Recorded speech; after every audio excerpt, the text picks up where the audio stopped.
the left here, and then Zardo on the right. And we're here for, I guess, our second ever inaugural podcast for Yes. Where's the Foul? So thanks for sticking around. I know it's been about, a year since we put out one? No. 6 months? Yeah, probably just about that. All right, well, we're in a downtime for the NBA, NFL, and almost every other popular major sport. But we've decided just to do a quick... I messed that up. Sorry, guys. Yeah, I saw that in the middle of changing.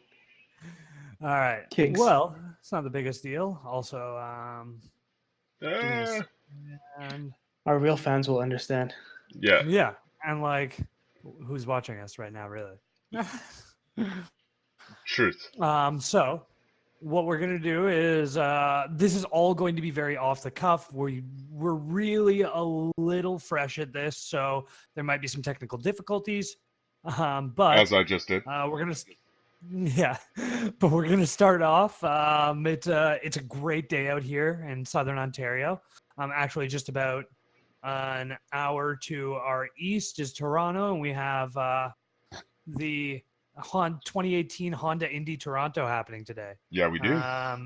It's a beautiful day for it. It's probably over by now, too, actually. Yeah, actually, I guess it happened today. Mm-hmm.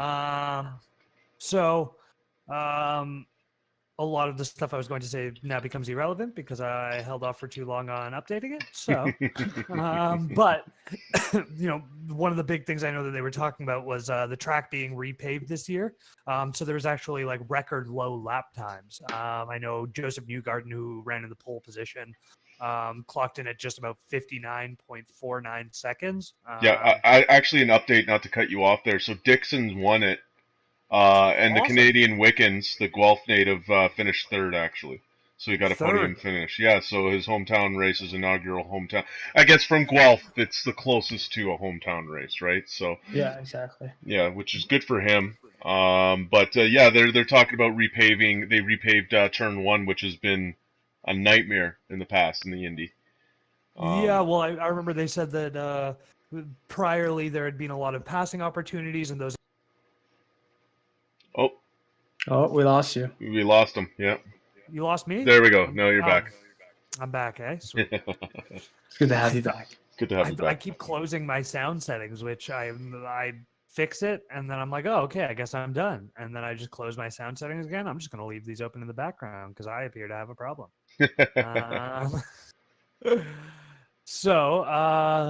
Well, actually, I mean, with Robert Wickens... coming in third, that actually does kind of factor into one of the things I was going to ask you. I mean, you were saying that there's been a decent amount of parity in Indy sports because I know that Wickens actually was in the 10th spot out of the gate. Well, yeah, so the parity goes with F1, right? Because F1 has been slowly losing, it's a huge sport globally. It's maybe not in North America, but it's a huge sport globally. And Indy, for a long time, has been in trouble where they're starting to see an uptick in Indy viewership and people that are actually fans. And the opposite can be said almost for Formula One. They're seeing a little bit of a downtick. And the problem has been with the Formula One circuit for so long that the teams with all the money can put out the better vehicle, right? Because that's the name of the game. Not all the cars are the same. So you've got Mercedes and Ferrari that are throwing out these amazing vehicles because they have the money to, and then you have very little money for the smaller Honda teams, and you just basically know who's fighting for the championship before the season even starts. It's just watching to see if one of your favorite racers actually races for them. So whereas in Indy, they make it so if you're the top team or the bottom team, money-wise, everybody uses the same car, period. Yeah, and I know that they were saying they brought in a new car this year. Yeah, right? they've been messing around for the last little bit. This is, I think, the third different.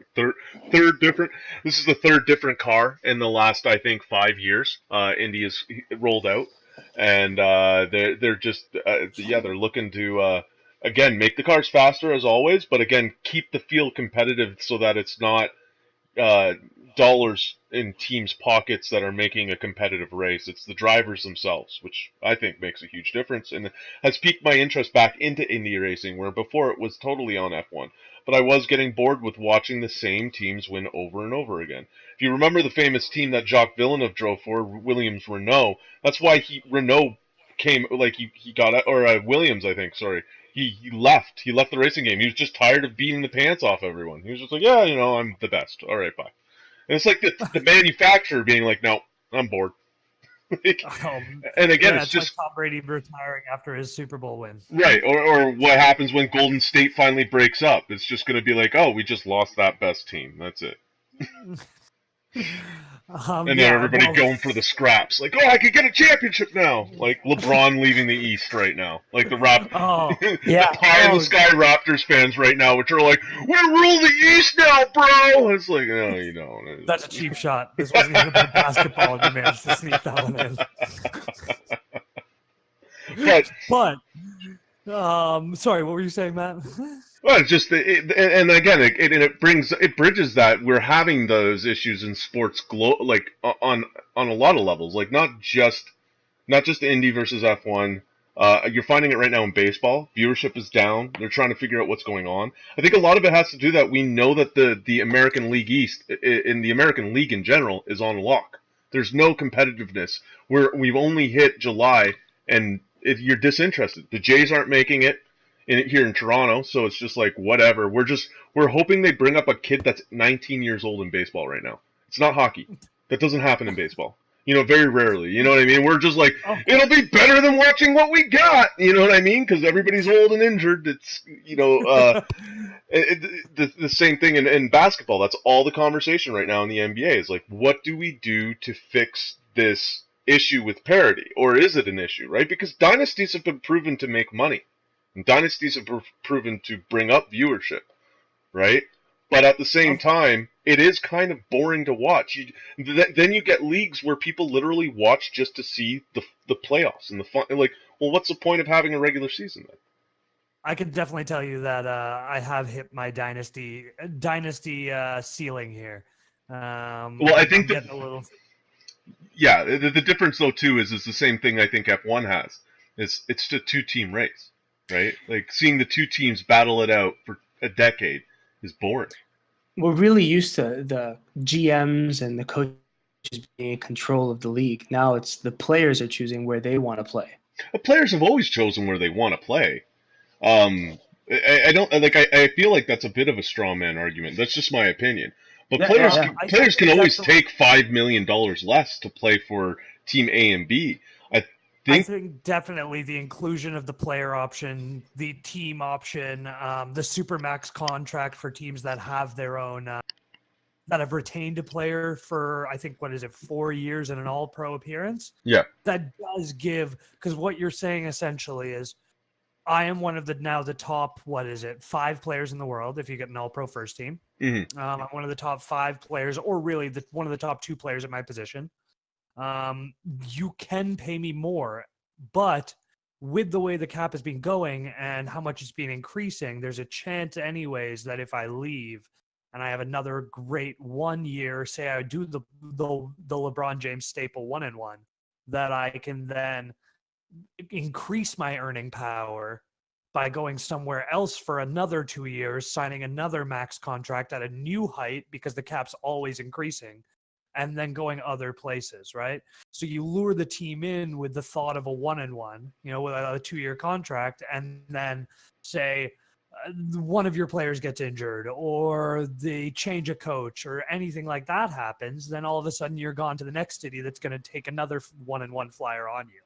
Mm-hmm. In that sense, I think that definitely the player power has gone a little over. Yeah, and I can agree with that to a point, right? But at the end of the day, too, it's the organizations. Like, if we're specifically talking about the NBA right now, the organizations are such a mess. Why would you want to play for them? Like, who wants to play for Charlotte right now? Who wants to play for Phoenix right now? Who wants to play for Sacramento right now? They are laughing stock. No one even wants to go to New York. Every other team, every other league has at least one New York team that's desirable to go to and one that isn't. right? Whereas the NBA, they have 2 New York teams that nobody wants to play for. You know what I mean? Even for hometown loyalty. And I mean, we faced this with the Maple Leafs in Toronto. Like, over a quarter of the league is from Ontario alone. Like a quarter of the league in the NHL is Ontario born. And how many could we attract to actually play for the? And if it's a quarter, you got to think that's not a lot of Northern Ontario people. You know what I mean? With the population distribution here in Ontario, it's Southwestern Ontario for the most part, right? So I'd probably say about 70% of those 25% kids are coming out of Southwestern Ontario, which means you're 3 hours, give or take, within a vicinity of Toronto, and you don't want to play here. You know what I mean? That used to be the way it is. And I think with the NBA, it's just gotten, the NBA and the NFL, there's just too many teams that there's no other draw. Like, players still want to play in Tampa Bay because it's at least nice. You know what I mean? At the very least, you can sell them on your wife's going to love it here and you get a tax break. In the NBA, there's a dozen teams that you can play in nice weather. Mm-hmm. You know what I mean? Like the only drawback is literally playing for the Raptors because it's cold and you have to cross the border and you make less money. You know what I mean? Yeah. Like that's the only drawback. Yeah. The only drawback. Yeah. I'm trying to be nice. I'm trying to be nice. But yeah, you know what I mean? Like with the NBA, there's just so many dysfunctional teams that have been historically. Like what are the LA Clippers really? Like does any kid grow up going, I want to be a Clipper?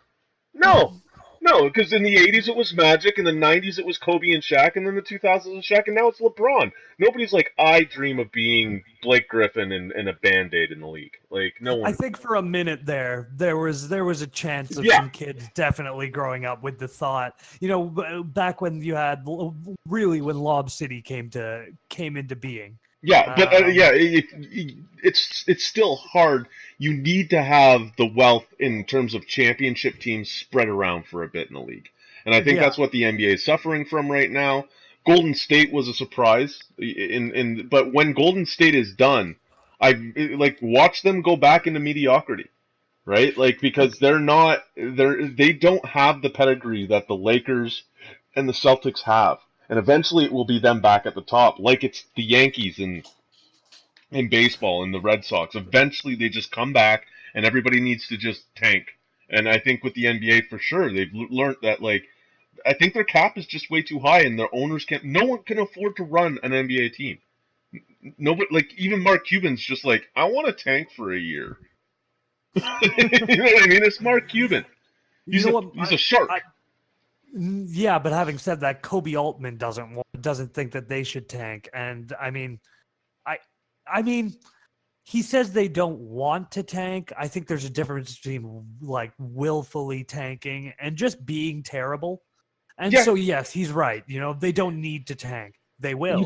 You could put in the wrong coach, even though or not fire the wrong coach, even though you know it's the best move. You can make some certain personnel moves that you don't make.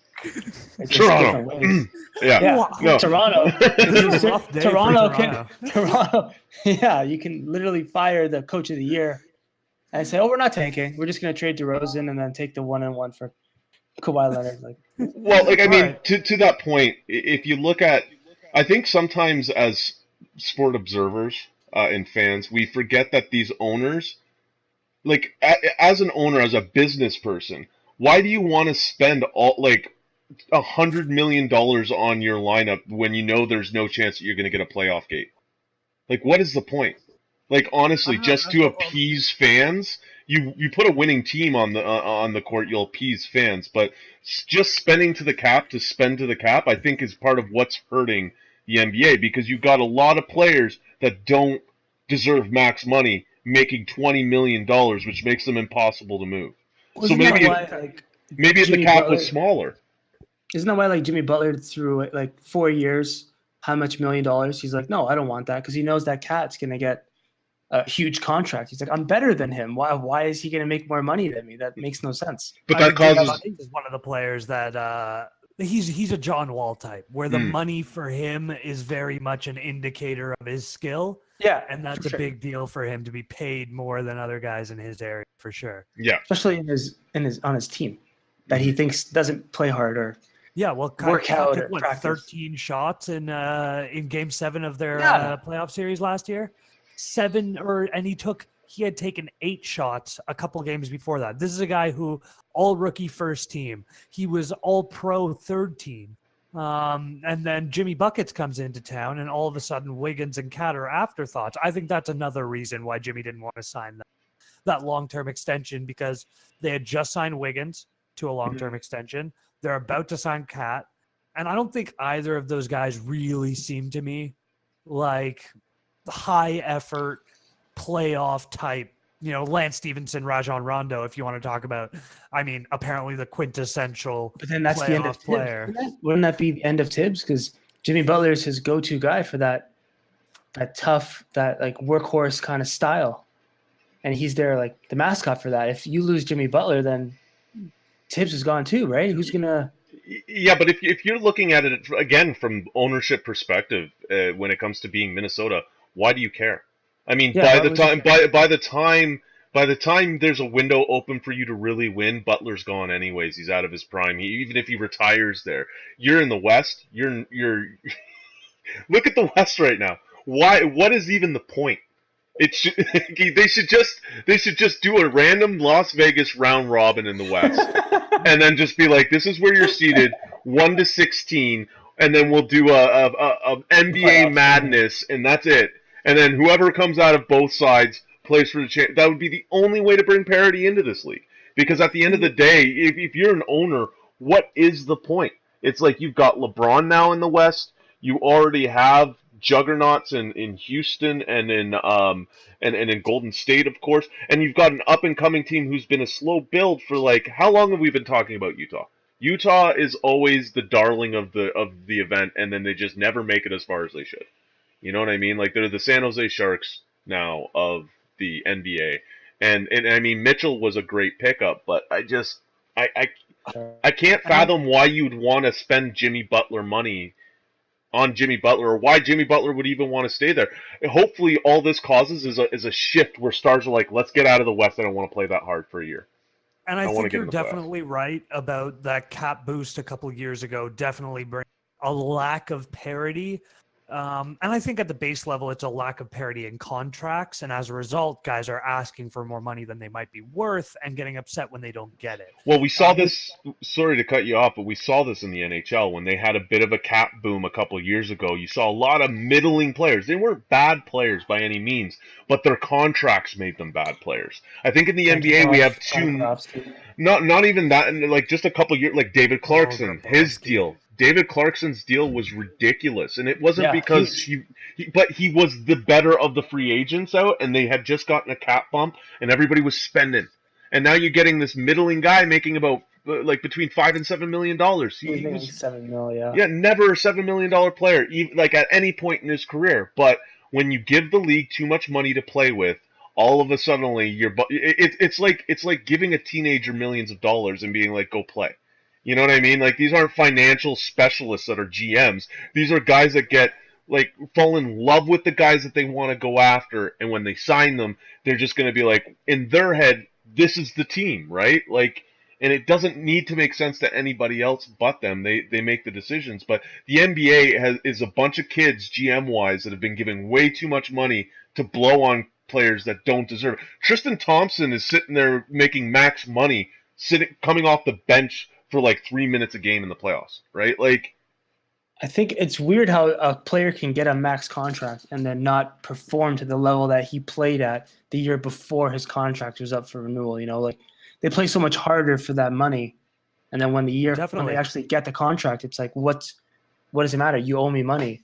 Like that's what it is. That's a bad. I think one of the big or I guess icons of that would be Isaiah Thomas. Yeah.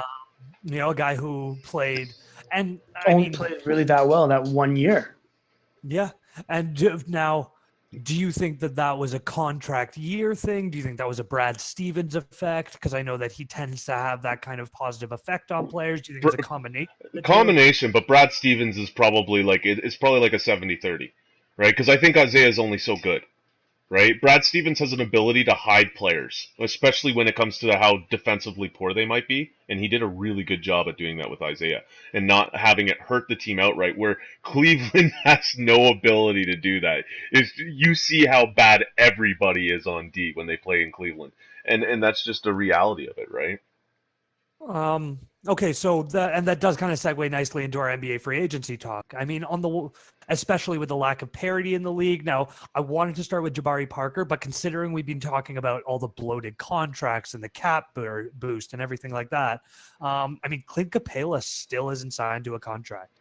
Now, Houston has said that they're going to retain him, but who knows exactly how much money he's going to get? I mean, people would have said at the start of this that he was looking at a max contract, but you look at all the major teams that really need a center, guys like Dallas, Milwaukee, Washington, and Charlotte, and they all have options at center now.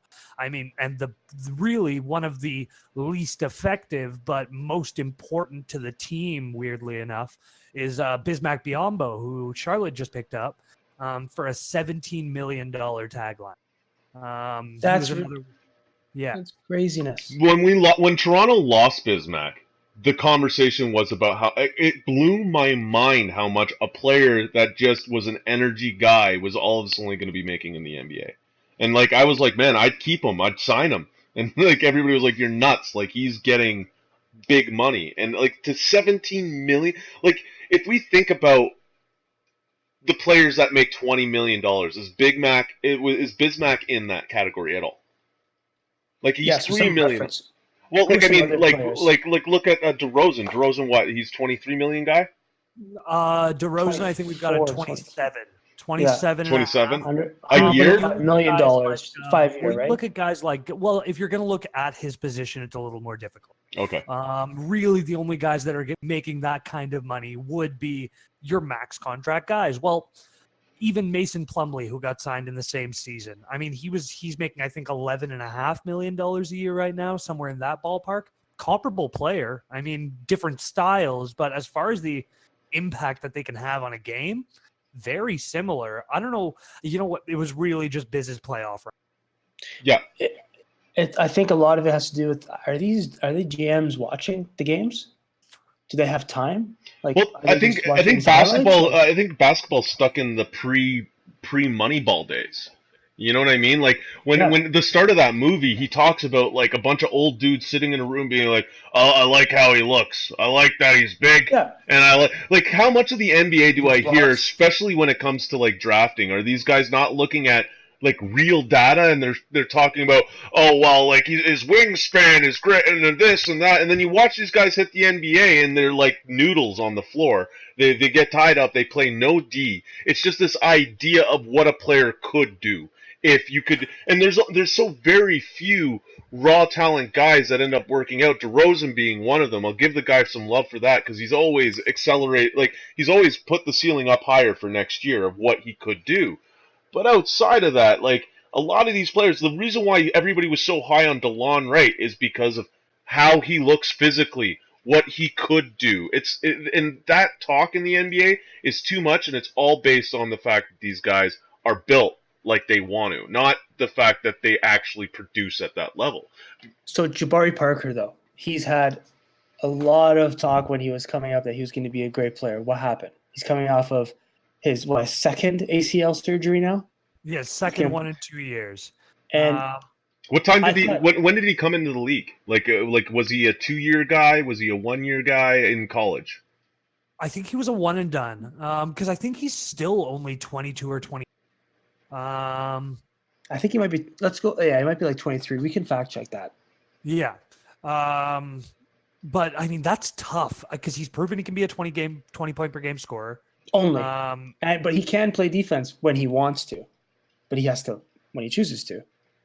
Yeah. But they don't pay for D. They don't pay for D in the NBA. So what is the incentive to be a D guy? Right? Oh, they don't pay for D. Yeah. No. Yeah, you don't get the money when you play defense. No. Yeah, tell that to PJ Tucker who's making $7 million a year. Yeah. We saw him. Do you think he's getting paid for his offense? No, I think honestly he's getting paid to because it's better to have him on your team than not. I think at the time, who else were they going to get? Who else was available at It's that time? true.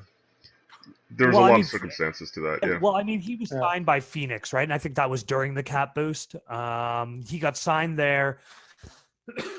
And I mean, it was Houston he got signed to last year because we didn't trade him. He left in free He walked. agency. Yeah. Yeah, he walked. Yeah. Yeah. So I mean, so now you've got $7 million tied into PJ Tucker. You've got another $30 million $33 million tied into Chris Paul. You have another $30 million tied into James Harden. Mm-hmm. Now people forget about this because he never sees the floor, but you also have $25 million tied up into Ryan Anderson, who is such a defensive liability that I don't think he saw a single minute in the playoffs.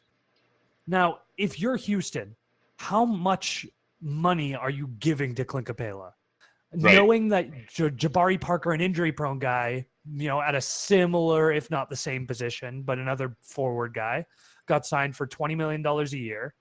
Bismack is making $17 million a year, but there's nobody else really pushing you to sign him. There's mutual agreement there that you're going to get signed.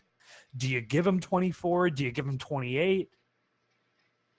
See, my call is that the NBA needs to stop. They need to stop. They need to take a stand. Like, the owners need to take a stand and just be like, no, we're going to pay you a bridge deal of, let's say, it's sad that I'm saying this because in NHL this is a top salary, but we're going to bridge you for 9 for 2. You know what I mean? See what goes on. There's not enough of that. I feel in the NBA. Like 9 for 2. Let's see what happens. That would be a worthwhile, with what the cap state is, investment, right? But I think maybe Houston has to start getting smart with this money and stop paying guys that, one, are either injury prone, or two, that are such a liability that you can't even have them on the floor, right? Because then you can't compete with you won't be able to compete consistently with Golden State. What you'll find is that you'll end up having too many busts that are making too much money for you to have any movement with. So then let's put it this way. If the market value for him is at about $24 million, Zardo, do you sign him for $24 million? And before you answer, let me say that I undercut the contracts a little bit. They have $38 million tied up in Chris Paul, another $38 million tied up in James Harden, and they've also got, let's see, about 40, let's ballpark it at 40, so we've got 76, 97. The cap space your cap is $121 million. Well, luxury cap. Your luxury cap. Luxury tax, which is really what they're looking at because they have the bird rights for Clint Capela. Mm-hmm. Your luxury tax is at $121 million. You're sitting at 112 right now. Knowing that you lost Trevor Ariza and you lost Mbah Moute, you right now are Daryl Morey. Do you sign Clint Capela? Not right now. What I think has happened is that the marketplace for him has gotten much smaller and smaller. So what he maybe could have gotten before, $24 million, you can't really go out in a negotiation and say, hey, like, these guys are offering this much. It's like, well, why would they? They don't need a center. They've got one, So as time goes on, we'll see that they will sign. Daryl Morey will probably sign him, but I'm thinking maybe like the 18, 19 million. Because even still, Clint Capela is not he's the kind of guy that will get you work not on the box score. You don't see it on the box score, really. He's one of the best pick and roll guys. That guy, he's what really has made James Harden's life so easy out there for that pick and roll, because he sets his picks properly. So is he indispensable for No. your current iteration of the team? No, he's not indispensable. No, just teach a guy to stand in front of a guy and not move his feet. Yeah, but that's another topic in itself, getting these guys to actually set proper picks, right? Oh God, we teach them fundamental basketball. Yeah, they don't learn. Some of these guys are learning basketball at 16, because they're tall, they get scouted playing some other sports. They're like, hey, you should play basketball. I see it more the other way. I see there's a lot more basketball players that play other sports, not the other way around. I think a while ago you could have made the argument, but I find that I think basketball's the first choice for most of these guys, to be honest. But if you ask LeBron and you ask Draymond, I mean, people have I remember on the shop with LeBron's barbershop show, they were saying that there are guys in the NBA, DeAndre Jordan, who still have no idea how to play the game of basketball. No idea how to play. All your job is just to stand in one place until a guy runs into you, and then run towards the net and catch that ball, put it in the net. Now, I don't think you need a lot of IQ. Like, you're not going to ask DeAndre Jordan, hey, who, like if DeAndre Jordan's your star player, you're not sitting down with him like Magic and Pelinka sat down with LeBron and saying, hey, DJ, who do you want on this team around you? No. But, I mean, they asked Chris Paul that. Oh, like the point guard, of course. Yeah, no. The problem is you don't ask a player in general who you want to play with. Like if I'm an owner and my GM is asking my players who they want around them, I'm instantly firing that guy. Are you going by? Go. I turned it off. Your mic's on. Wow. You know what I mean? Like I don't like that. I think the problem is that we've touched on this, outside of this realm on several occasions. I think what we're seeing here is the lack of development in terms of young men and basketball players. They don't have anywhere where they need to grow up and become basketball players. And it's basically a hit or miss. You hope that they really well. Soccer does it very well, exactly. The NHL does it very well. There's a lot of sports, farm teams. Basketball or baseball does it very well. And in fact, when you started seeing this ridiculous thing happen, this narrative that we're seeing with super teams and all the like, what Moneyball did was it didn't say we don't have the money for this. It said this is a smarter way to build a team, and I think the NBA now is going to see that this backlash is teams that are going to hire smart people that are going to have to look at this game differently, and then we're going to start seeing the change, right? Right now, baseball, the MLBPA, is like they tried to file a lawsuit against the teams because they're saying they're not being competitive.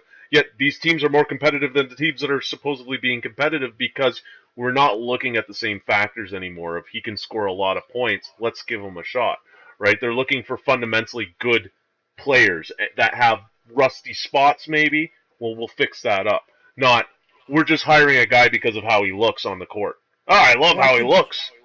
I think if you look at Denver as a team that's been doing exactly that for the past few years, Mike Malone's been building a team predicated on really the opposite of what the NBA today is built on, where you've got Nikola Jokic and Paul Millsap running a high, that inside-out game out of the high post, where you've got cutters just heading down the lane around them, and you can kind of run a motion offense with really spare parts, and that does kind of bring us into our next big signing. Now, one of those spare parts is Isaiah Thomas.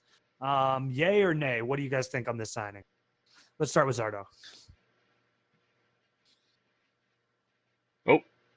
Oh, there he is. Looks like he's got to cut out. There we go. Sorry guys, my connection's just giving me issues today. No worries, man.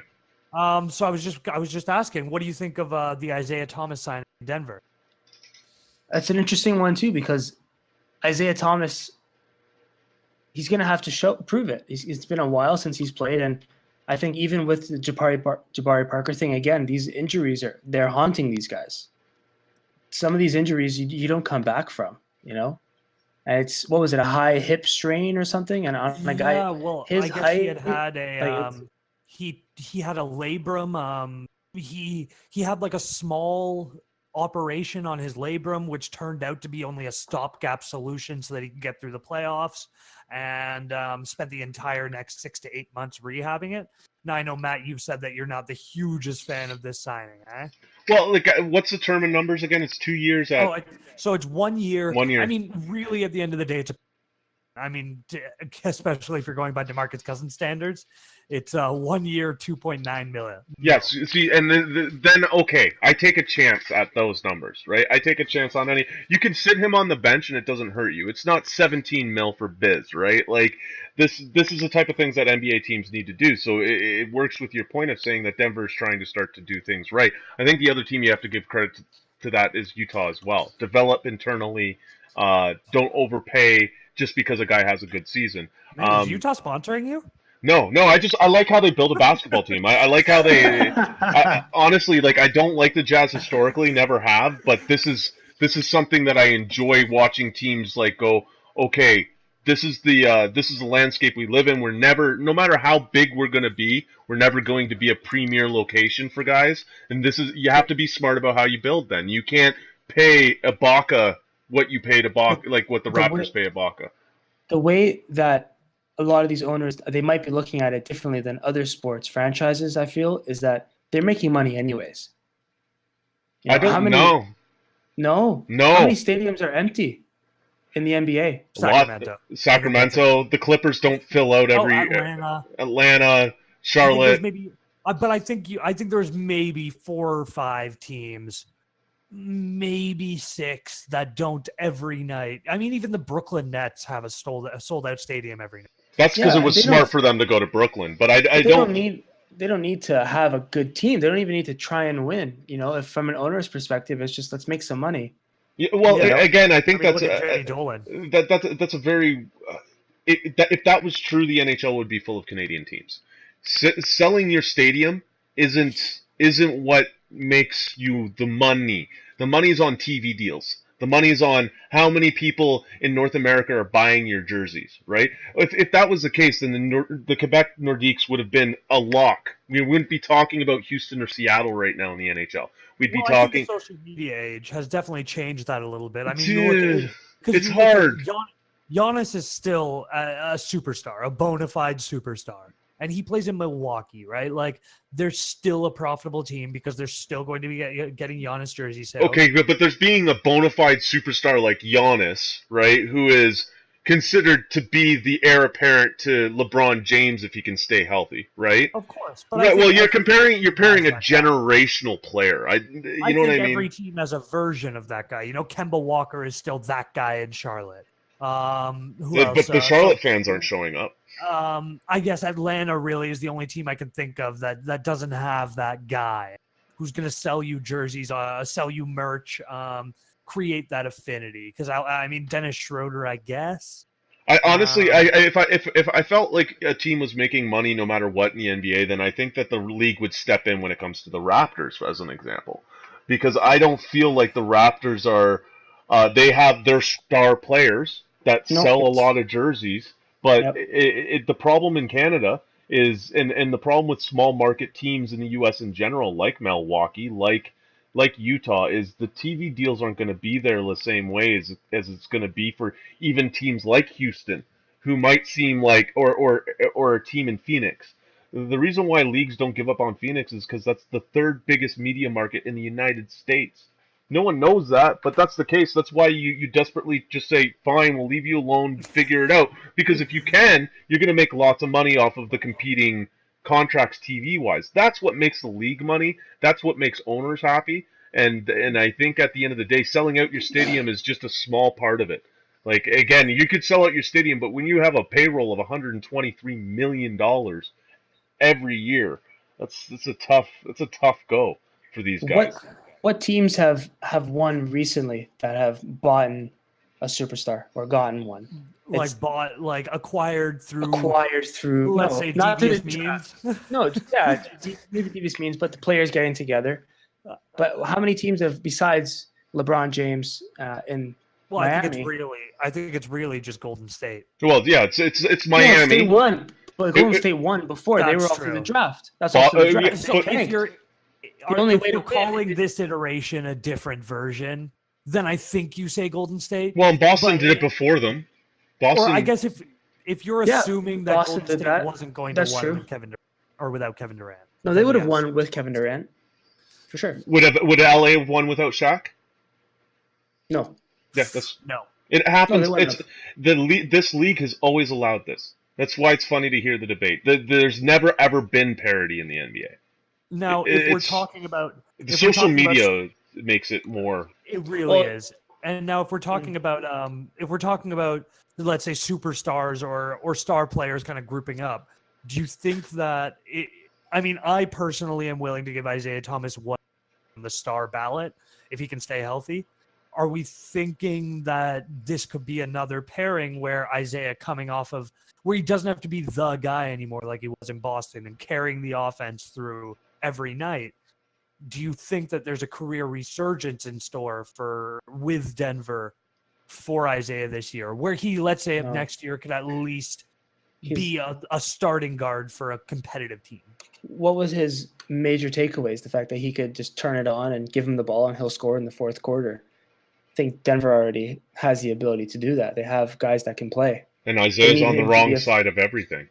Wrong side of everything. He needs to be a facilitator. He needs to be somebody that's going to create plays. And he averaged his least assists per game of his career last year. Mm-hmm. It was a tough year though. He was in and out of different teams, but still, like, he's not the point guard that you'd be. That's why for that amount of money, they're happy if he can come in and just like get you 15 points in the fourth quarter. It's like, yeah, okay, great. But for the most part, like, that'd be fantastic. But I don't think that they were expecting much from Isaiah Thomas. Now, I've got an over-under here at 16 minutes a game. So you got Jamal Murray, Gary Harris as your starting 1 and 2, and then you've got Will Barton in the super sub role. Do you think Isaiah breaks 16 minutes a game? What are you guys taking? Over, under? Under. Definitely under. Under. I'm saying he's a 12-minute at max guy in the league. You guys hurt my soul. I'd say 9. I'm gonna say 9, and he'll come in the last 8-9 minutes of the fourth. See, now Matt, you I get, all right. You're 6'4", 6'5", but Zardo, come on, man, this is our savior. He's 5'9". No, he still has to look up to me. I'm not. I don't believe in that. Yeah. We'll see how I feel after the movie Glass comes out with the unbreakable villain, because that's how I feel like we're gonna have with this player. Isaiah's gonna just get injured right away. We're gonna be like, well, no. Now would you see this, I guess, as kind of the downside of, I guess, the player power through the new CBA, where you get to choose your own destiny and have all this, where tampering is really tampering with air quotes, and you can really do all this, this is, I bring out the Brinks truck for me. Do you think that this is kind of the downside of that if your master plan doesn't come to fruition? No, I think that players they're still employees, and they're not guaranteed anything. And just because you do really well in one season, and then you get injured, like, you have to think about it as a business move. Like, you're not really as valuable more anymore. Of a reality check for the players in the league, I guess, that you can do all this jawing, but you got to back it up. You got to back it up, and then hopefully that'll happen with them playing defense. Yeah, right. I mean, well, if Nick Nurse has questions about it, then he's even hopping on the DeRozan should play defense bandwagon. Yeah, good luck. Yeah, let's get a guy in the league for 10 years, and then all of a sudden in his 10th be like, and we'd like you to play defense as well. I know that you've been carrying this team on your back, even though you shouldn't be the player that does that for any team. And we're gonna make you now play D. Because Ibaka's old and we gave him too much money. It's ridiculous. Ibaka's a joke. I can't believe that they still, like, that's a crazy signing. I wouldn't call Ibaka a joke. To be fair, it's just he was too old, and the contract, again, like I said it before, these contracts are making good players look poor. I think he's contributing to a toxic locker room. And I don't think he's a benefit. Okay. I think he always has. I think that's always been his thing. There's a reason he got shipped out of OKC. Even after Harden was gone and they didn't have those cap issues, he's still not there. And then Orlando after that? Again, he's just getting shipped out of town left and right. Yeah. Well, and again, but I mean, to be fair to the Raptors organization, they've done well with players like this. You know what I mean? Like, i.e. Kyle Lowry. Nobody wanted that guy. You know what I mean? And he was considered uncoachable. So when you have a guy like Dwayne Casey, you hope it works out. And it made sense. The real test for the organization that way is going to be, can Nick Nurse be Dwayne Casey enough to keep a lot of players that I quite frankly feel aren't very coachable corralled? You know what I mean? Well, and that's the same with Isaiah Thomas. Like, Isaiah has the same problem. Oh, we lost you, Zardo. Mm-hmm. Yeah, he's right froze up. Yeah, we lost him. Well, I mean, this was one of the things. I mean, Zardo's comment about maybe they'll play on defense. That'll be where they make up their money. I think that's what Chicago's looking for. Oh, there we go. He's back. You know what? What were you going to say, Zardo? In the beginning that Ibaka, we've seen him already on having fights with coaches on the sidelines, fighting with players like him and DeRozan had to fall out. I know he's been suspended twice by one of my friends who actually works at the ACC. Has told me that he's got a toxic person. It's his way or the highway, and that's it. And Zardo bringing the insider information. And then leading into that, should we throw allegedly in front of these? Allegedly, I would think that if Toronto now going into this whole free agency thing and DeRozan, we were talking about DeRozan not being a star for any team. I think that they may be, if they're going to include him in any trade talks, then we'll look to see Toronto be a Philly. They're going to tank. And they're not going to try because they're going to try. They're going to definitely try and tank. We're going to have some bad seasons ahead of us. If they get rid of DeRozan, Kawhi Leonard, think about this though. You're Kawhi Leonard, right? I want to play in LA. I want to play where it's nice and sunny and where I have friends. Pop says, you know what? You've been a little bit of a brat. We're going to send you to Canada. By the way, bring your jacket because it's cold up there. Like that's a power move. That's a power move. By Pop that's for just you sure. saying like, no, you're gonna go to Toronto, and you know what? Toronto would see it as, hey, we've got all these contracts. We're not gonna win. Let's just pan out, and then hopefully when they change the rules about drafting, there's some great drafts there. Young kids coming up. We're gonna have an opportunity to throw them in the farm system, and we're gonna have a bunch of drafts. That's long term. That's been my point. I think if you see the Kawhi trade, it cannot contain any picks. That's what really handcuffs them. It cannot be any picks, but you can trade basically a package of DeMar DeRozan, anybody else, and make it happen to get Kawhi. Means that they're going to take a run to look good this year because they still can because it's the East and they'll say, "Oh, we tried." Yeah, because they'll squeak into the playoffs and it'll be the middle of the tank. Toronto sports are all about the same thing, making you feel like they're really trying that hard. And then, the one year that Matt Sundin played on the first line with Ponikarovsky and Antropov, like that, I can't get over that. It breaks my heart. We couldn't get anybody. We couldn't. Nobody wanted to come here. Nobody wanted to come here. No one wants to come here. No. Well, that's changed. It's changed. It's now that way in the NBA, but it's because we don't have a basketball culture here. I think that's the problem too with these guys. It's like it's hard to say, hey, take this money, come here, and you're going to be the second athlete. Where in almost every other city in the United States, you are the number one guy. In Toronto, you can be the biggest. Like outside of the Raptors winning the championship, the Leafs are number one even when they suck, and that's a reality. And they're the worst types of fans. No, I don't mean that. No, but that's been a long time going. Like, I mean, when the criticism before Philly won the Super Bowl about Philly and its fan base and everything, it was warranted. All right, you know what I mean? Like, I'm not going to say it was nice the way it was said. I forget who said it, but they tore up Philly being the dumbest fans ever. I wouldn't say that, but it was hard to talk to another Philly fan, right? About any of their teams, because it's like, what have you done as a city that's this big, that should have this much money in their sports franchises? You're notoriously mediocre all the time. Toronto, we're starting to fall into that. Like, we really are. Now TFC they were so poised to be our hero. They just couldn't do it, but they were so poised to be like, hey, we're the best. We have the best team in North America in a sport, like North America, Mexico, Canada, and the United States. It was just. So Matt, where do you think Kawhi goes? I don't think Kawhi goes anywhere. I honestly think that what we're gonna see, because he doesn't make sense. It doesn't make sense for San Antonio to make the deal with anybody, right? Like I think that the organization is smart enough, and nobody's brought this up, but this year I've seen sports teams before, and it's called rent your own player. I think they're going to try their best and use leverage in terms with Kawhi. And if you want to play for Team USA ever again, you make sure that you bone up and you play some basketball until we can get you out of here, or you leave on your own accord. If you're Toronto, see, because if I'm Toronto, I get the idea that you're not giving up draft picks. But the whole idea behind this Kawhi tension and the whole thing the catalyst of it is the idea that this could be Pop and Buford's last, go round. Now, if that's the case, I might take a flyer on a 2020 or 2021 Spurs pick. And I might give up, say, next year's pick for it. Oh, no way. They can't. Can they give up next year's pick?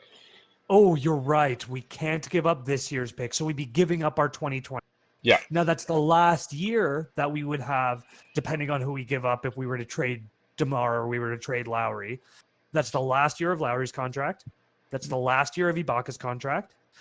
For some reason, we still have Norman Powell for the next, apparently, 700 years. I mean, he's on a 4-year contract with a player option at the end of it. But you free up about $50 million of cap space.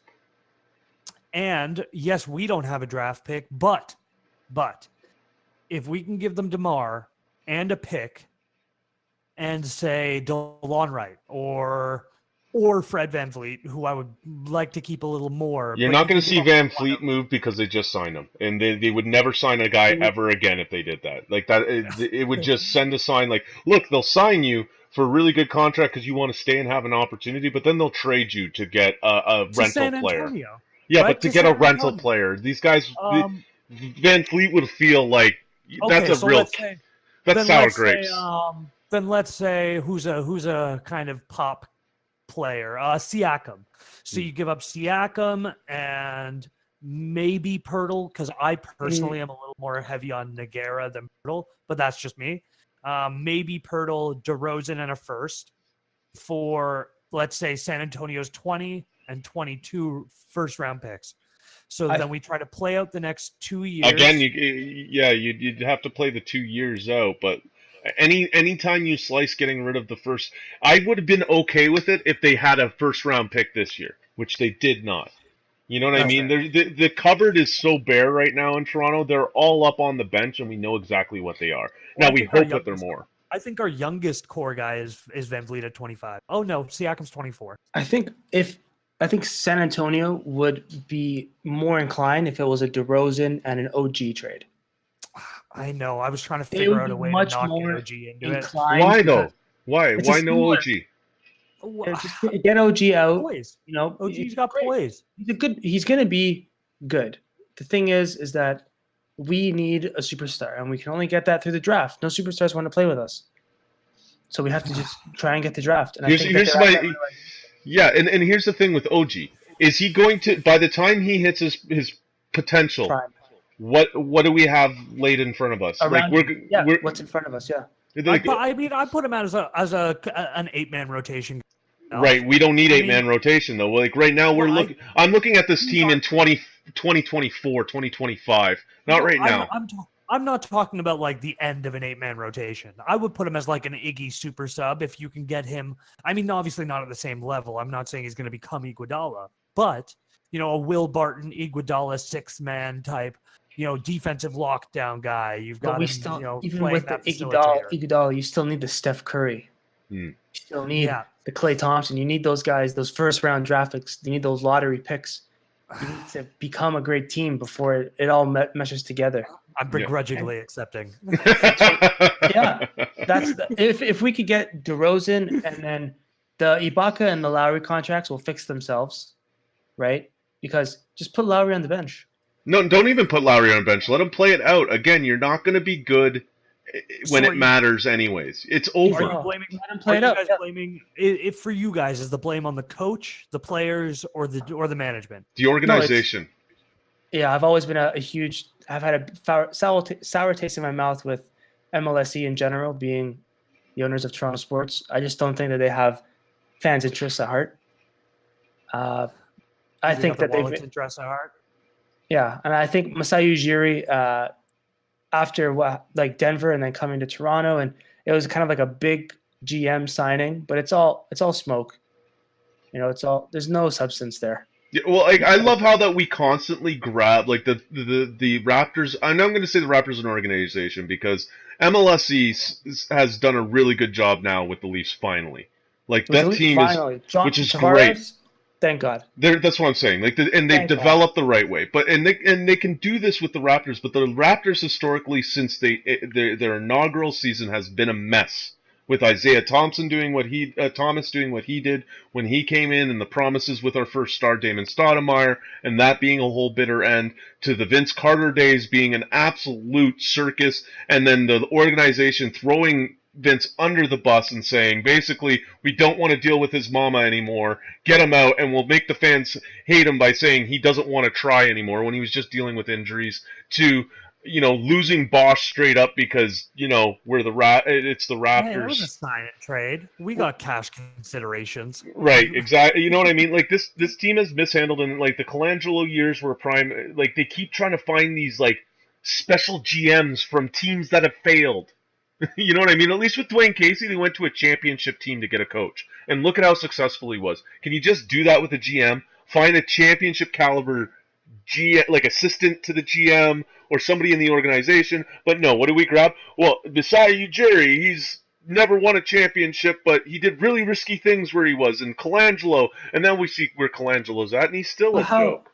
how risky? Didn't he get rid of Carmelo? Didn't he trade Carmelo? Yeah, but but at the time, he traded Carmelo at the peak of his powers for, I mean, really, nobody knew. I mean, Gallinari was looking like a good shooter, but nobody knew he was going to become the scorer that he would. Then he went out and got Allen Iverson and threw him into the mix of a potential championship team where you really didn't need an Allen Iverson in your locker room. And then as soon as Iverson showed up, it was just a mess. Like that was bad. Again, he has a habit of doing the Ibaka things, bringing in absolute cancers into locker rooms that mess up really good teams. Right? Because they got the name. I never thought about that. I never thought about the Iverson Melo like drama link to this current Ibaka team. Yeah, he has a bad habit of making these decisions, and it's not. And I get it on paper. It's just you have to be smarter than the rest of us, and it doesn't feel like Masai anymore is smarter than the rest of us. His job is not on the line. They're not going to fire Masai Ujiri. They should, well, but they won't. I know. He's an icon, exactly, in Africa and everything. They're not going to do that. They're an international team. They look at it, and the fact that he's an international diplomat in a way, they're like, oh, it fits our narrative. Well, then you will see a team in Toronto become the Vancouver Grizzlies real quick if they continue to operate like that. You know what I mean? Like honestly, you cannot run sports that way. There's not enough people that care. Eventually, the fair weather Toronto Raptors fans who want to tout the hashtag We the North that watch say the Raptors are their favorite team but know nothing about basketball. They don't watch NCAA. They don't know who's actually coming up. They're just like, and it's not a problem to have fans like that. Every organization needs fans like that, but it's just, that's what I find. I find a lot of people who tout the Raptors as Raptors fans will see the same thing that happens with the Jays. As soon as they start slipping back into playoff mediocrity, all this conversation and press about them is going to be gone, and that's when you see Masai moved out.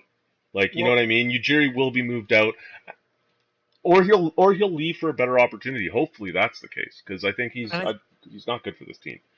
And I think as long as we're talking about bad organizations, this is also to touch on something Zardo was talking about, like I was saying with the defensive. Hopefully, they'll make up their money on defense.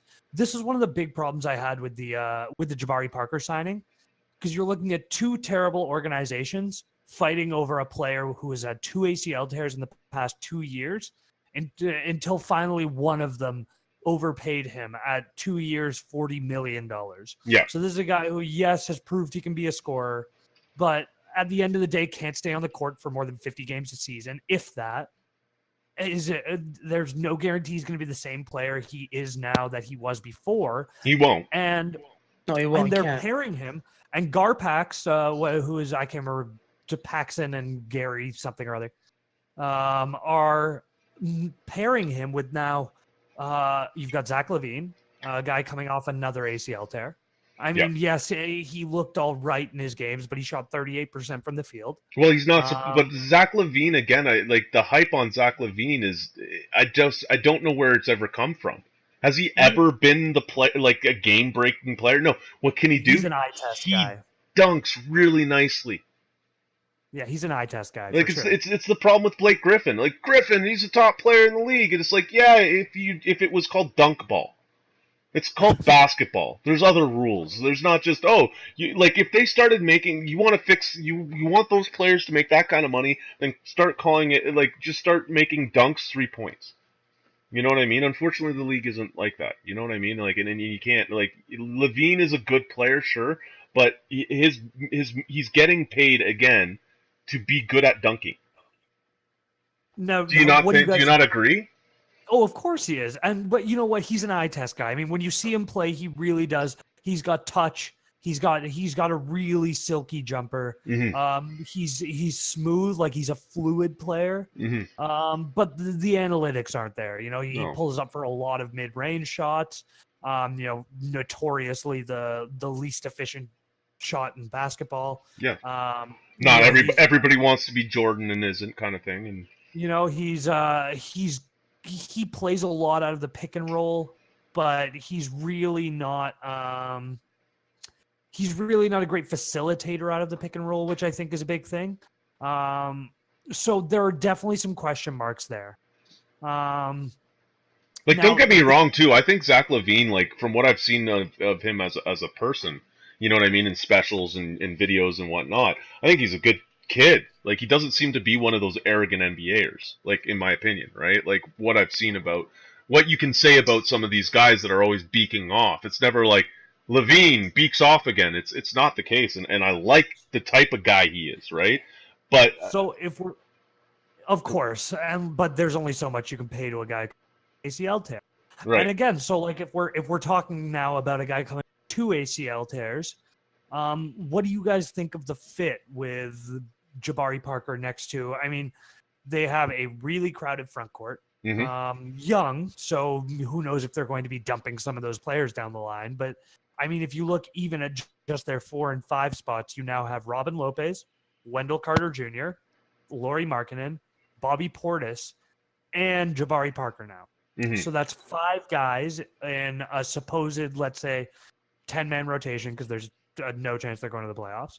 So you've got your 10-man regular season rotation. 5 of them now are your top, arguably, 7 players. Mm-hmm. Does that worry you? Does that worry you more for the Bulls as a whole? Or does that worry you more for Parker's ability to kind of play himself into his next contract? I don't know, Zardo. How do you? I know how I feel on that, but I couldn't hear a lot of it because I cut out. oh, okay. Well, they have a really crowded front court. Do you see that as being more of a detriment to Jabari or more of a detriment to the Bulls as a whole? I think it's a good chance. It's a chance for him to showcase himself. I mean, me personally, I thought that when Jabari Parker came back healthy to the Milwaukee Bucks, I thought he would be a huge addition to them, and I thought they were actually my dark horse pick to win the East. I was right there with you, man. Because I was like, if Jabari Parker comes back and they're doing well, like that's a good team right there. But it just didn't play out. He didn't fit in well because he wasn't playing any defense really. Like, was he getting the 15 points a game? Like, if he gets the chance a whole season, he goes in with a good training camp, then yeah, maybe he may be able to prove himself. But again, those injuries, I mean, he's not Adrian Peterson. These guys can't. Yeah. Well, let's say you've got a starting lineup looks like their starting lineup right now of Zach LaVine, Chris Dunn, who I think gets a bad rap. I think he's actually a pretty solid player. Then it looks like you'd slot Jabari in at the 3. And then you've got Markkanen and either Robin Lopez or Wendell Carter Jr. Starting in the center. As long as they run that offense through Markkanen, they'll be fine. But I have a feeling with what Parker's making and the type of player he is, I think that's going to cause friction. I think Markkanen is the future of that team, and they should be doing what New York does with Porzingis, and you should be complimenting him instead of adding log jams around him. I don't see that's a really good point. Can you build a team around a guy like Markkanen though? I think as he develops. Yeah, I think it's the same question you could ask about Porzingis, and they don't seem to be doing a terribly good job of it in New York. No, they don't. But they should be. They should be focused on that. Yeah, that might be more a New York thing than a Porzingis thing. But I Oh, mean, New York's Chicago- mismanaging its team? You don't say. Sorry, guys. I would have signed LeBron, but I was busy at my blues band concert. We were playing a gig that night. Couldn't tamper with him. Yeah. But so you've got like Chicago seems to think that they can build around him. I mean, Wendell Carter I mean, I don't know if you guys have been watching any summer league or any summer league highlights. No, Wendell Carter. don't do that to yourself. Wendell Carter Jr. literally grabbed a ball out of a guy's hand as he went to dunk. Yeah. Both hands came up behind him, straight both feet off the ground, and just grabbed the ball out of his hands and took it from him like candy. Yeah, I thought the player wasn't going up strong at all. He did a pump fake, like it was a lazy one pump fake, and then he just didn't go up strong. Like when spring training starts for the NHL, I'm not on the ice, and that's the equivalent of summer league play. Like honestly, these guys that don't even belong in China are playing in this league. They're playing at an NBA 3-point league. They're playing against for some, to some level NBA competition. Wendell shot 7 of 7 from behind the arc in his first or second summer league game. But Trae Young did not shoot very well at all, so he's a better shooter than Trae Young now. I think that's not the case. Well, if that's what we want to play, we can go into stock drop and stock rising from summer league, and if anybody's stock has dropped through the floor faster than Trae Young's, there's a Trae Young shaped hole in the floor right now. It's just like every year when Kevin Pillar comes up in spring training and he hits like 460 and everybody's just like, he's a god! And then they realize that he can't stop swinging at curveballs that he can't hit during the regular season. We're like, oh yeah, that was spring training. No one really cares. Summer league. Kevin Pillar's also, we know what Kevin Pillar. Yes. Now, do we know what Wendell Carter Jr. is? We will next season. You know what I mean? Like, you gotta wait until the season starts before it really gets going. Like, it's not until these guys are in the grind of what is a very long season. And honestly, like, I think the problem too that we're facing and no one really touches on is how motivated are you as a player when you know there's no chance? You know what I mean? There was a huge discussion about, like, with the John Tavares thing from the island of, like, could you imagine how good he's going to be on a team that's actually built to be good? You know what I mean? Like, and it does bring up a lot of questions in sport. These athletes are definitely competitive, and I think that they're intrinsically built that way. But when you're looking out of the going to play in Chicago, and you realize your team is probably not going to be a playoff team, and even if they are, it doesn't matter because the West is over there. Like, can we really judge players on this? Like some guys are going to pop off, but I just don't know how much stock you put into it right now. I think you can judge players on that for sure. Yeah? Yeah, I think so. I think when you've got guys like, and we speak about Giannis again, like other players like him, he's putting his all out there. Porzingis, he still puts his all when he's playing. There's players out there that are doing it, and for me, if you're making the money, it's your job. Yes. It's their job. Yeah. It's your job. I agree. And I bring it back to that. It's your job. I think it go into it. Like thinking like that. Right. Yeah, I think in football, definitely that argument holds some water. Like if you're, and Chris Carter famously, who was it? That guy who used to literally get guys to slap him in the locker room because, as Chris Carter said it last week, actually, I can't remember what. First things first, he was saying he says, when you meet me, you'll meet one of two different me's. He goes, you'll meet the guy I am right now in this studio and the guy I am every day. And then then you'll also meet the guy I have to be when I get onto that football. I think then there's definitely a little bit of trouble amping yourself up to go out there and really just get your ass beat. Yeah. Like it's not just that you're losing. It's that at the end of the game, you hurt. Yeah. Why is it so institutionally bad in Cleveland as the Browns organization? Why is it so institutionally bad in Sacramento? Like, and it's not like players don't come out of these organizations that aren't good. It's just for whatever, and not multiple players at one time aren't good. It's just there's something to be said of like constantly losing organization. Like, why haven't the Timberwolves figured it out? Their front court should be dominating. It should, Yeah. on paper. Like everything you look at, like they can shoot the three, they can drive the rock. They don't. This league, you don't have to be a defensively oriented team to win, and they still just can't do anything with it. Right. And I think if you're looking at their core, that's really, I mean, the core that you'd want to build around. Typically, you've got a 6'8" shooting guard with a crazy long wingspan who's super athletic. Mm-hmm. You know, he's a number 1 overall pick. You've got your small forward Jimmy Butler, who's a defensive stalwart at at the position where it's most important. Yes, absolutely. And he's a great facilitator out of the pick and roll. And then you've got Karl Anthony Towns, who is really the perfect guy to play with those two. He's 7 feet tall. He's really fluid. He's a great pick and roller or pick and popper. I mean, it's baffling to see them just flounder every year. But like maybe if you put them in a market like Philly, you know what I mean? Who like the 76ers, maybe they don't win championships, but they have been a winning organization for the better part of 20 years. You know what I mean? Like this last little stretch sucked, but you can't forget the Iverson years where they were year in, year out in the playoffs. You know what I mean? Like you gotta, there's at least some prestige to play for the 76ers. You know, come from where Barkley did. Dr. J played as a Sixer. Like there's some leverage there that these franchises have. That again, I feel like it's few and far between in the NBA, and I feel a lot of players end up kind of feeling that. I don't know if that's right to say, but I feel like, and I agree with you, they're paid professionals, but for some reason in the NBA especially, it feels like the weight of the franchise depends on what you're going to get out of a player. I think it's also a really long season. Yeah. I think it's a long season, and they may be better off they may be able to get more out of these players with the shortened season. Well, yeah, more go. Like if you cut the season even like in half, like as ridiculous as that sounds, like these guys can go all out. Soccer players play one game a week.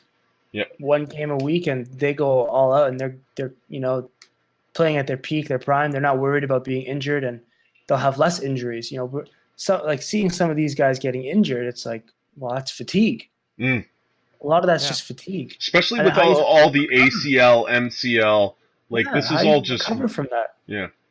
I think it gets talked about a lot in the NFL, and it does definitely get overlooked in the NBA. But when you have guys like Marcus Cousins coming off an Achilles tear, and he's arguably the best offensive center in the league. I mean, as much as you hate his attitude, his skill is undeniable, and he just can't stay on the floor. I mean, Jabari Parker, 2 ACL tears, 2 years.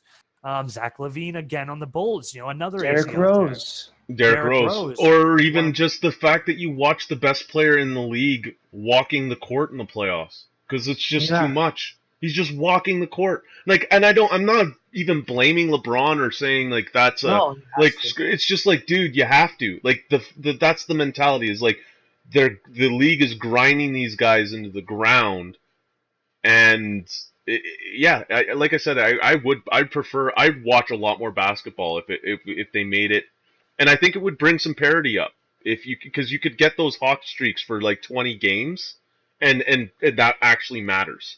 You know what I mean? Like, go ahead. There are probably some really good players that are just tired, and especially like you said, of losing too, and they may be putting more in, and then all it takes is that 1-2 games where they're feeling good, and then it just rolls. Well, and it's such a streaky league. You can go from where your season seems to be doing all right, you're about a 500 team, things are looking good, to all of a sudden losing 12 or 13 games in a row. Like, we have seasons where teams don't even win more than 15 games. That's where the NBA is at. With 82 games played. Like, I think that's telling. I don't think that says that there is such a gap between the top and the bottom. It also tells you that maybe they're just playing way too much. If you're getting... Then they travel, and then that's tiring, that's fatigue. Could you imagine waking up, and then you don't see your family, you don't see anything? Well, I don't care about that because these guys are mostly millionaires. I don't care what they're losing out that way. That's true, but product-wise... I think definitely emotional fatigue on that in that sense plays a factor. You're not seeing your kids for a week. I'm on an 8-day road trip. That's tough. And then but that's NBA, a life. Right? It is. The NBA on the flip side has been trying to do everything they can to kind of reduce stress on the players' bodies without actually shortening the season at all. But the problem is maybe the it's only coming solution time. to that is the conference solution, right? You're the one place, 16 best teams, no more conference. Like the 16 best teams, but then again, the travel and the distance that they'll like. There's a lot. so Like I think they it said might be getting to a 40,000 point. miles extra to do it that way. Yeah, and I think it might be just getting to a point where you have to shorten the season, even if not to, because there's no way the owners would go for 48. No. Or, what would it be, 41 games? But Yeah. if you were to say 66 games and no back-to-backs, Oh, that'd be I think- perfect. right? I think that's a really good compromise. Or even 72 And games, no teams could back-to-backs. practice. Teams don't get to practice during the regular season. Yeah. How can you focus on what you're doing badly? You've lost the last 3 games, but you can't even practice. No. Yeah. You can't have that's crazy. Yeah. And so I just looked it up. We had the Bulls at 27 wins. So they added Wendell Carter Jr. They added. Let's put the over/under at 37 games, so they get an extra 10, or 36.5. So we got 9.5 as extra games as the over/under. Do you think they've got an extra 10 in them? Would you take the over? Would you take the under? I'm going to go out there and I'm going to say that I like Markkanen, and we've talked about this quite a bit. I like what he represents, and I feel like another year of growth is going to make him very unguardable in the East. If he can just extend his range, which I think is in him to do, and you've got some decent players, decent pieces around, I say that team makes the playoffs this year in the East. Ooh. In the East. That's In a the spicy East. take. In the East, who do we have? Yeah. Miami doesn't Yeah. look very good. And they made it. No. They even made it in the playoffs last year, right? Didn't They made it. They Yeah. made it. Yeah, they came into the 6th seed. And are you? They And made you the playoffs.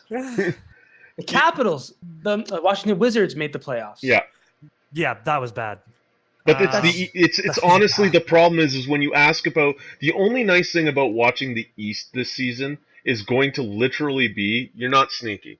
It's literally going to be the fact that the East is going to be wide open. I mean, the Raptors could end up outside of the playoffs, and the Magic could end up in. I'm going to say that right now. It could happen. You never know. It just takes one streaky team that just doesn't want to lose at home. Well, And- Jonathan Isaac's been looking real good. And if you think about it as it being in the East, they're playing each other most of the time. Yeah, bad versus So- bad. Bad versus bad. Bad So meets evil. Yeah. Chicago can take advantage of that. Those games that they're playing against Washington, the games that and Miami, yeah. Miami. They can eat those So up. Charlotte. let's talk Isn't about Charlotte- another East team. Yeah, Charlotte's sure. an East. Yeah. Yeah. Let's talk about another East team. Almost forgot they were in the East because they've never made the playoffs. Right. Right. They're just the one thing Jordan can't do other than play baseball is be an MVP. He'd probably be MVP of the East right now if he strapped it up. He'd be the best player in the East right now if he strapped on shoes and go 50 years old and would win the MVP of the Eastern Conference. No, I'm pretty sure Giannis Antetokounmpo would keep that. Well, if Giannis can stay healthy, that's the problem with Giannis. It just doesn't seem like he can ever streak long enough to make the difference because it's like he's hot, injured, and it seems to take him right out of rhythm. And it's always He's so big, so tall, like that. The knees, it just goes. And man. basketball's a rhythm sport. It is. It is indicative of just get. And again, it's no more shown than in the March Madness of how much teams that just get in a rhythm are better than talent. And when all the injuries, it just causes this out of rhythm problem that you just all of a sudden you're relearning how to shoot again, and then game time situations, and all of a sudden Giannis first half Giannis to playoff Giannis, why are they as dominant? It's because he had to sit down for 3 weeks because his knees are gone. I don't know. Now, if we're talking about the East and some teams that could be on the rise, I think Brooklyn's an interesting one. I mean, they just signed Shabazz Napier for 2 years. Sorry, you cut out there. Who? Oh, sorry. The Brooklyn Nets. Oh, okay. Hey, I mean, I did. I mean, not to toot my own horn or not to promote my own content, but I did write an article last year about Sean Marks being the savior of the Brooklyn Nets, and I believe it, man. You're moving to Toronto now? Do you know what? Good thing that nobody is watching this, because it's if we hadn't lost to LeBron a bunch of times after that, then Brooklyn would still be at the number one of my hit list. absolutely. It's still LeBron's up here, and like Brooklyn's like way down. Okay, here. okay. There's just LeBron is my number one enemy. Okay. So I can kind of put what does they say? The enemy of my enemy is my friend. And honestly, after last year's loss to LeBron, but the Nets, in my opinion, have always been the most embarrassing thumping of the Raptors in playoff history. Like, they just came in and were like, nope. Oh, yeah, you guys think you're really good, don't you? No. No, you're not. Well, if Patrick Patterson hit those free throws, we wouldn't be having this conversation. Right. If a professional athlete hit the easiest shot in sport, we wouldn't be talking about this. If that foul had gotten called on Kyle Lowry at the end of the game, Paul Pierce mauled him, took his wallet, spit on him, then maybe we'd be singing a different tune. But I think they've done some really good things this year. I mean, I think Kenneth Faried, who they picked up, is a really high-effort guy who was in a bad situation in Denver where they wanted him to play like Paul Millsap and Jokic to be that kind of facilitator, which he really just isn't. He's had some health issues. They signed Shabazz Napier, again, another guy who they signed on, I think, within the mid-level exception, so they're not spending a ton of money on him. They also picked up another first rounder for next year. I mean, who are we talking about?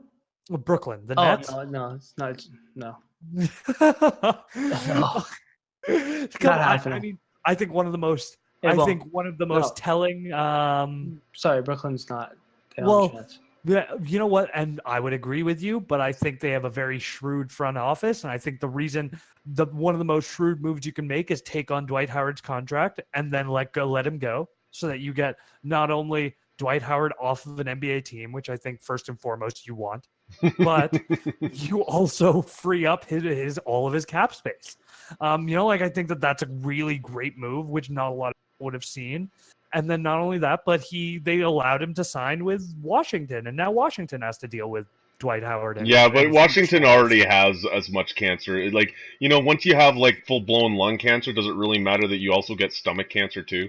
And I mean, that's Washington's situation. No, like, let's be real. Like, Wall isn't a quintessential locker room guy. He proved it last year. And you add another, you're like, what do you got to lose? It's like adding anybody to Westbrook's team right now. It's just like, fine, whatever. Like, these guys aren't going to get along. Hopefully they can win some basketball games. Like, that's it. Fist fight, Wall and Gortat? Yeah, they had a fist fight behind closed doors. Well, then also Gortat didn't show up to the party where Wall's get paid party, where right after he signed his contract, he had all the guys over and he got them all watches and MP3 players and iPads. Gortat and his mohawk were notoriously absent from that party. And good for Gortat. Like, I mean, I like a Gortat as a player, like a mentality better, right? Like, I want to see some hard hat guys back in the NBA, and again, I don't think enough of them are getting celebrated. But yeah, like to the Nets, I think they just learned from their mistakes of being super willy-nilly. But I think that intrinsically, what's wrong with Brooklyn is the fact that the Barclays Center is a terrible place to be an athlete. And again, it's been proven in other sports. It was an arena built like with sports last in its mind. And I think that really affects players. I honestly do. Like, and there's histories of buildings being bad places to play where bad teams come out of. You know what I mean? And I think Barclays Center is one of those places. Definitely. And I mean, that was one of the big things that everybody was talking about when they built the stadium.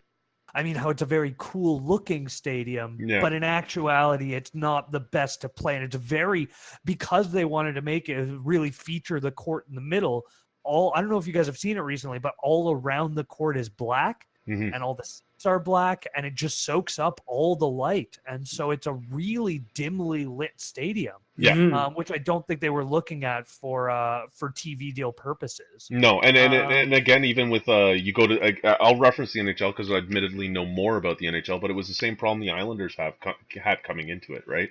It just didn't feel like a good. There wasn't a good vibe. And then you look at teams like Nashville in the NHL, which have a small building, they have a small barn, but it's just like the way that the crowd hits when it's excited, you feel it, and you don't get that feeling in Barclays Center.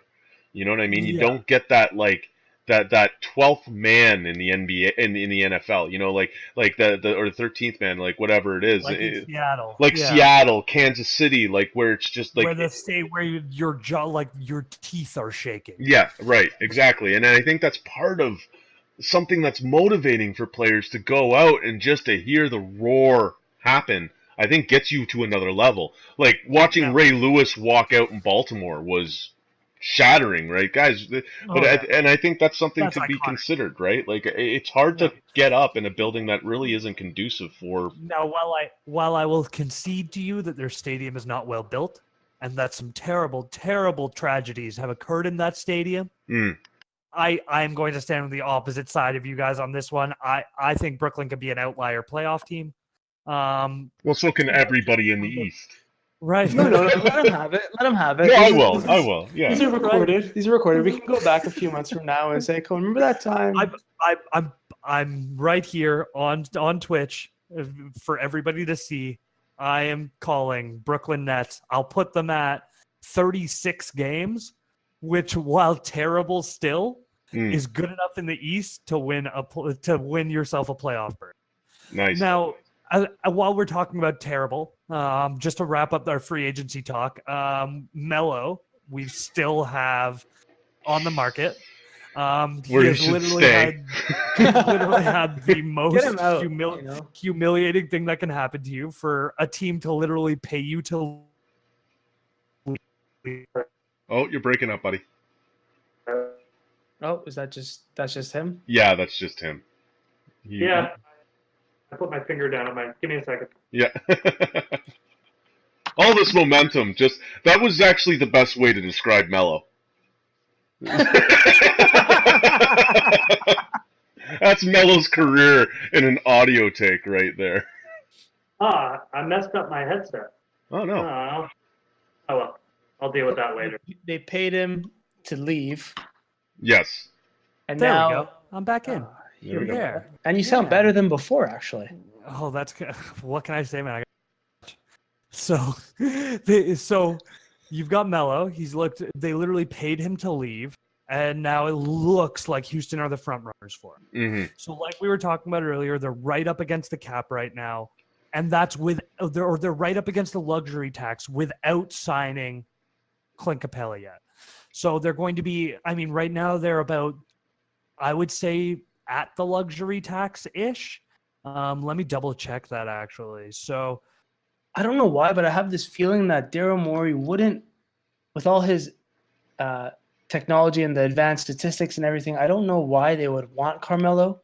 I just feel like it'd be one of those things that in the back of Clint Capella's head, he'd be thinking, or his team would be thinking, oh, maybe they might sign Melo. Maybe I might have to take less.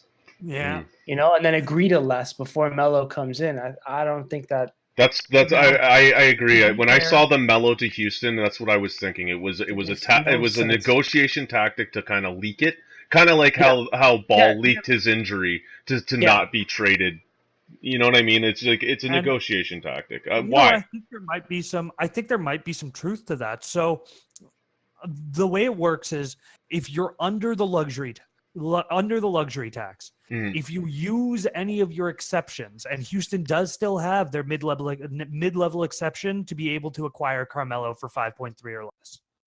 If you use that exception, you are now hard capped, and you cannot go over the cap to then sign, or you cannot go over the luxury tax to then sign Clint Capella. So what they're saying is, we have to sign you first before, or we're going to sign Melo and you're gone. Because they're going to say, oh, Melo's on the market. People want Melo. So it does give them a modicum of bargaining power. Listen, we're looking at Melo. Either you sign with us for this amount, yeah. Or we're going to use our mid-level exception. We're going to go after Melo. And then we're going to use whatever we have left in our cap space, which isn't going to be a lot. I mean, you're looking at with the middle level. You're looking at about $5 million or less. Yeah. But if you're looking at a center really just to set picks and run the lane, you could find a guy for $3 or $4 million who's going to do that. Tarek Black is their backup. So he's another guy who's a rim runner. He's not as big. He's not as long, but he's got, a defensive presence. And if you're paying him $3 million a year or $4 million a year, as opposed to $24 million a year. And you've got and Chris you Paul also signed have for how long? Chris Paul is 4 years on a max contract. So Chris he's Paul getting- signed for 4 years. I don't think they're signing. I don't think they're going to give Capella big money. It's a tough one, man. You're going to lock up too much for too long. And that's exactly what I was thinking. So in that case, do you go after Melo? No. If you're Houston, No, you have you the don't. option to use your mid-level exception to get him for a year. For how And much? then, so $5.3 million would be the mid-level exception. No. So you can sign him for a year. You handcuff yourself cap-wise. You can no longer sign Clint, but you could re-sign Tarek Black, or you could re-sign, or you could go out and get a $3 or $4 million free agent. Is that something that you would look at? No, I would keep the cap space sans Melo and use that exception with somebody else, anybody else. But I'd go get Jefferson out of retirement before I bring Melo in. Like, So is this the swan song for Melo? It should be. I don't think it will be, but it should be. I think he still wants to get paid. I But think Melo. You put Melo with Chris Paul. If anyone can make Melo play basketball, it would be one of his. Is Banana Boat Buddies? oh, he froze. Unfortunately. Don't worry. We're at the point now where we just finish each other's sentences. Yeah. It was Banana Boat Buddies. Oh, okay. Well, like I honestly, again, I just don't understand. I don't see why you do it with all that's come out about Melo and the teams that he's had around him that are good teams. He's never taken anybody to the promised land, and it's like he only cares about his money. exactly. Yeah. And he got it. But that's the thing. He got his money. So if that's what we're saying, that all he cares about is his money. I mean, we've seen more Hoodie Melo in 2 months than we've seen in the past 3 years. I don't want to see any more Hoodie Melo, man. No. Can't get me excited for this guy.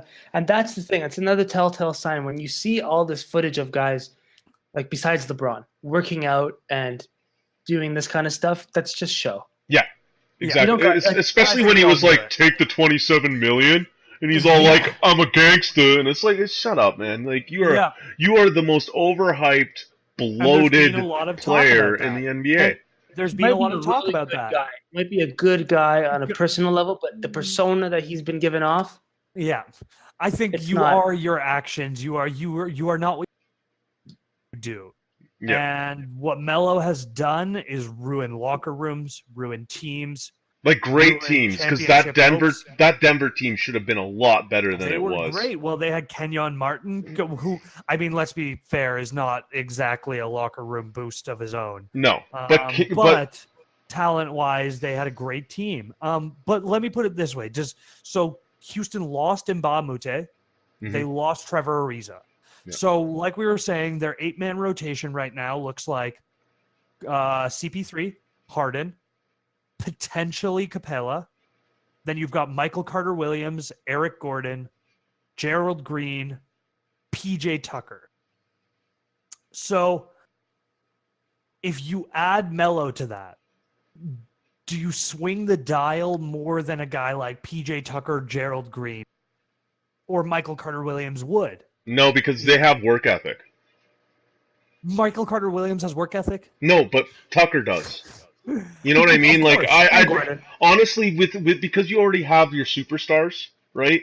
You need guys that play roles, and there's been teams notoriously in the past that they do well that way. Even Golden State right now does well, even though it has all these superstars. But it also has this mentality of know your role, know what you do. You bring in Melo, he doesn't know his role. He still thinks he's one of the greatest players in the NBA. And when you have that, it's just going to cause dissension between two guys you're already still walking on eggshells and hoping that Harden and Paul can continue to be Harden and Paul. Right? Like, this isn't set in stone that they did it one season, I believe. I still think that there is a chance that if a rift happens, it happens big, and you have to then get rid of one of them. And then you add in a Carmelo Anthony to all of that. No, I'd rather just bring me role guys that know that they're here to play this many minutes in this capacity, and that is it. So with that being said as well, if Houston Rockets don't take Melo and they don't sign Clint Capella in the West, how many teams have centers that will that you'll look back and be like, damn, wish we had a center to stop that guy? Well, How many centers in the West? Like, well, you go. I mean, you have the Golden best State one. doesn't have Pachulia anymore, right? Well, you No. have the best one in Anthony Davis. Yeah. So okay, we have Then Anthony you've got- Davis. So you've got Anthony Davis. You also have, I mean, LaMarcus Aldridge is He's a work in Center, progress the in NBA. San Antonio. with the way the NBA is going. You know, like he's not a power forward anymore. Do He's a they center. play the back against the rim, like kind of center? No. Yeah. Do you need guys who rebound? PJ Tucker is the best rebounder on that team, and he's And not that's the nearly thing. as tall. Well, and So you what do look they at what need? they did to Golden State, but now if you're Houston, are you shooting for regular season or are you shooting for playoffs? And the For me- playoff teams you're going to see with big centers. I mean, to name one, DeMarcus Cousins on Golden State now. No, right? he You've got won't. I Boogie. don't think he's going to be. I think he's a non sequitur. I don't think that guy's going to be a deal. That's too big of an injury for a guy like that size. Yeah, but who you else still- do you run out there. Yeah, you don't want to run out in the Playoffs. first. You don't want to run in the first round into Utah and get embarrassed because they got Gobert. or Rudy Gobert. Gobert. That's Right. true. and you don't want to like I like PJ Tucker at center. I think that's a great a card to pull out. Mm. You don't want it to be your deck. But more importantly, how does Melo make you better? Well, he doesn't. Yeah, I it's think tough. that's the question, right? And that's what Or everybody's saying. unless he's just a friend to Chris Paul, and Chris Paul just likes to Yeah. have him around, And then gets Chris him Paul- paid. Just gets him paid. Right. You know what I mean? And Yeah. well, it is Like, yeah, telling- Melo, you're gonna make your $5 million, but you're just gonna be my buddy, kind of like Perkins on Yeah. Cleveland. He's just there. He got paid $1.2 million to sit on the bench. Mhm. And But we're I think it's telling, or you could take it either way, to say that either Melo is still has it, and that's why the three teams that are looking at him, who is it, the Lakers, the Rockets, and the Thunder, not the Thunder. Who's the third one?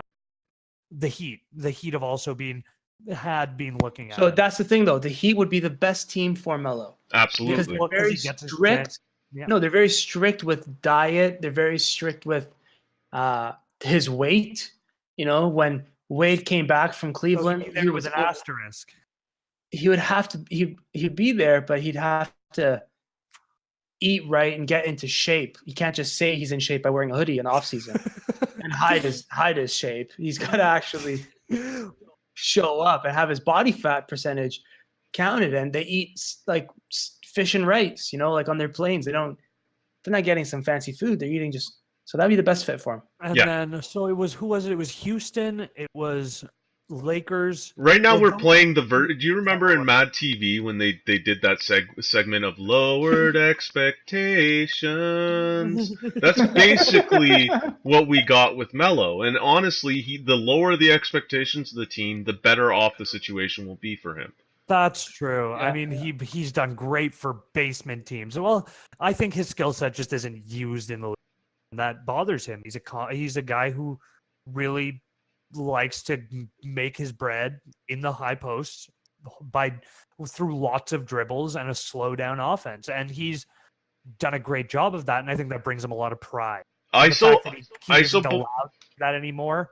When we saw ISO ball disappear from the NBA, Melo became completely innocuous in terms of his talents. He is an ISO ball guy. He belongs in an ISO ball situation for him to succeed. All he cares about is himself succeeding, and I'm just assuming this by his attitude of the past years. And he has been the cancer of good teams in the past to not accomplish it. So I just don't know why you take a team that was a game away from making the NBA Finals and you say, you know what's going to fix this? Carmelo Anthony. Now, I just for the don't record, see how that happens. just for the record, I agree with you guys. Carmelo Anthony should not be on an NBA team. He's a terrible human being. Or Orlando. Like, send him somewhere where you can go to Disneyland and just hang out and shoot the basketball. If he wants to play for a team, put him on Brooklyn, and he can just rack up points in New York. He can't for show up to New the York city that he again. wants to play with. Yeah, New York is done with Melo. Like, they don't even care anymore, right? But if you're gonna put him somewhere, put him on a team where he can just get you points, and they'll be empty points, but he'll get them for you. Come to Absolutely. Toronto. Fill up some seats, right? Well, Toronto has no problem filling seats, but if you're like Charlotte, or They will this year. Mark my words, right. Toronto's going to have a hard time filling seats this year. You might be right, and that actually does kind of move us well into so we kind of wrapped up free agency, but I know we did kind of want to go over a little bit of Toronto sports, and I know Yeah. we've done some Raptors, but that's what you think Toronto's going to have a really hard time getting asses in seats this season. Well, it's not going to be devoid, but it's going to be the same thing with the Jays. It depends on how they start. Basically, if they do well enough in terms of like top 3 in the East, they might continue to do well. But if they do not, the attention, unfortunately, is they're playing in conjunction with the Leafs, which all eyes are on. And they just got the biggest free agent since free agency started. Period. Like, and now, John Tavares is the saving grace. No, it's so good for Austin Matthews because Austin Matthews doesn't have to be that star guy, really. Well, especially there's so much pressure on such a young kid that this is the best move that they could have made. 100%. Now, what are your expectations for this iteration of the Leafs then with JT? They have to get out of the second round this year for it to really feel like an alleviation of anything. But as they got to temper your expectations based on the fact that. And I don't want to go on about JT because enough people talk about this deal. It's just amazing that Toronto was able to pull a big name finally in a sport, right? Like, it's been a long time. Not an old guy, not a guy on the way out, like in his prime, ready to go, star, right? But that's only because he was such a big Leafs fan, because the Leafs used to be a good team. Yes. Right. Now, do you think this is more a testament to the Babcock regime? I don't even like them calling it. I don't like them calling it a Babcock regime. It's the Shanahan regime. The Shanahan regime. This is the Shan plan. This is okay. I like it. Yeah. The Shan plan. Yeah. So, do you think it's more a testament to the Shan plan, to Tavares' loyalty to Toronto? Do you think it's a combination of both? If you were to attribute it to one, I think it's 10% the fact that it's Toronto. I think the rest has to do with the fact that the team is exciting. If you're a goal scorer, you want to play in this lineup, right? You've got Babcock, who is proven to be a good coach, right? And is a hockey guy. You like that. You've got finally a GM in Toronto that isn't either ancient or unknown. You got this young up-and-coming 33-year-old GM in Kyle Dubas who's about finding the best value. You go from a situation where you're in the... I think the Islanders helped this more than anything else. The Islanders being such an awful organization created this opportunity for Toronto and being this good at the same time. It was a lot of aligning of stars as much as it was... Yeah, he's a Toronto kid. He cheered for the Leafs. As soon as you become a professional athlete, I think that goes out the window. I really do. I don't know about it with him because he posted that photo of dreams come true with him and his little... I think 90% of anybody who's ever played for the Leafs or played for Montreal can pull up a photo of them in garb from said team, right? Nazem Kadri could. If Nazem Kadri ever goes and plays for the Montreal Canadiens, he can have a picture of him as a 9-year-old in a Habs jersey, right? Now, what were the other teams that Tavares was looking? So there's Toronto, there was the Islanders, the Maple Leafs, the San Jose Sharks, the Dallas Stars. Rumored that Tampa Bay was, even though they were going to be really against we're looking at contenders there, yes, right? absolutely. And he gave the list. It wasn't like those teams were looking at him. He was looking at them because Montreal reportedly was like before, like in around. So you don't see April. This as kind of a LeBron home kid coming home type deal where really the best thing for him would have been to win a championship for his home team. Right. And again, if the Islanders had managed to win a championship and then Tavares was like a couple years after, he was like, we tried, we didn't make it, I'm going home now. I would believe that it was more than 10%. I'm not saying that there isn't a soft, squishy part about this that makes the hometown deal matter. I'm just saying that if this was this iteration of this team 3 years ago, not a chance. And as we saw with Steven Stamkos, who also has pictures of him in Leafs stuff as a kid, he didn't leave, right? And he didn't come because I think it was just like, you just finished last place, you look awful, like, you look awful. For the first time, we have a Leafs team that has a buzz about it that this is a Stanley Cup contender. a legitimate Stanley Cup And contender. Kadri even said it, where he said, I don't think 8 or 9 years ago, Tavares would have agreed, a player of Tavares' caliber to sign here. No. I think he's completely right. Yeah. I have been on record for years as having been an anti-Leafs person living in Toronto, because their culture has always been bad, and I refuse to cheer for a team that is basically slapping you across the face with ticket prices, and at the same time tickling your butthole, telling you they're going to get you a championship. Yeah. Like, one of those hands is lying. Well, right. And I mean, we had this weird moment in the 90s after the 93 playoff run in Toronto where, I mean, as a city, we were on a high. The Argos were winning consistent Grey Cups. The Blue Jays had won back-to-back World Series. The Leafs were actually this team that kind of came out of nowhere to make the conference finals and were a bad call away from the Stanley Cup.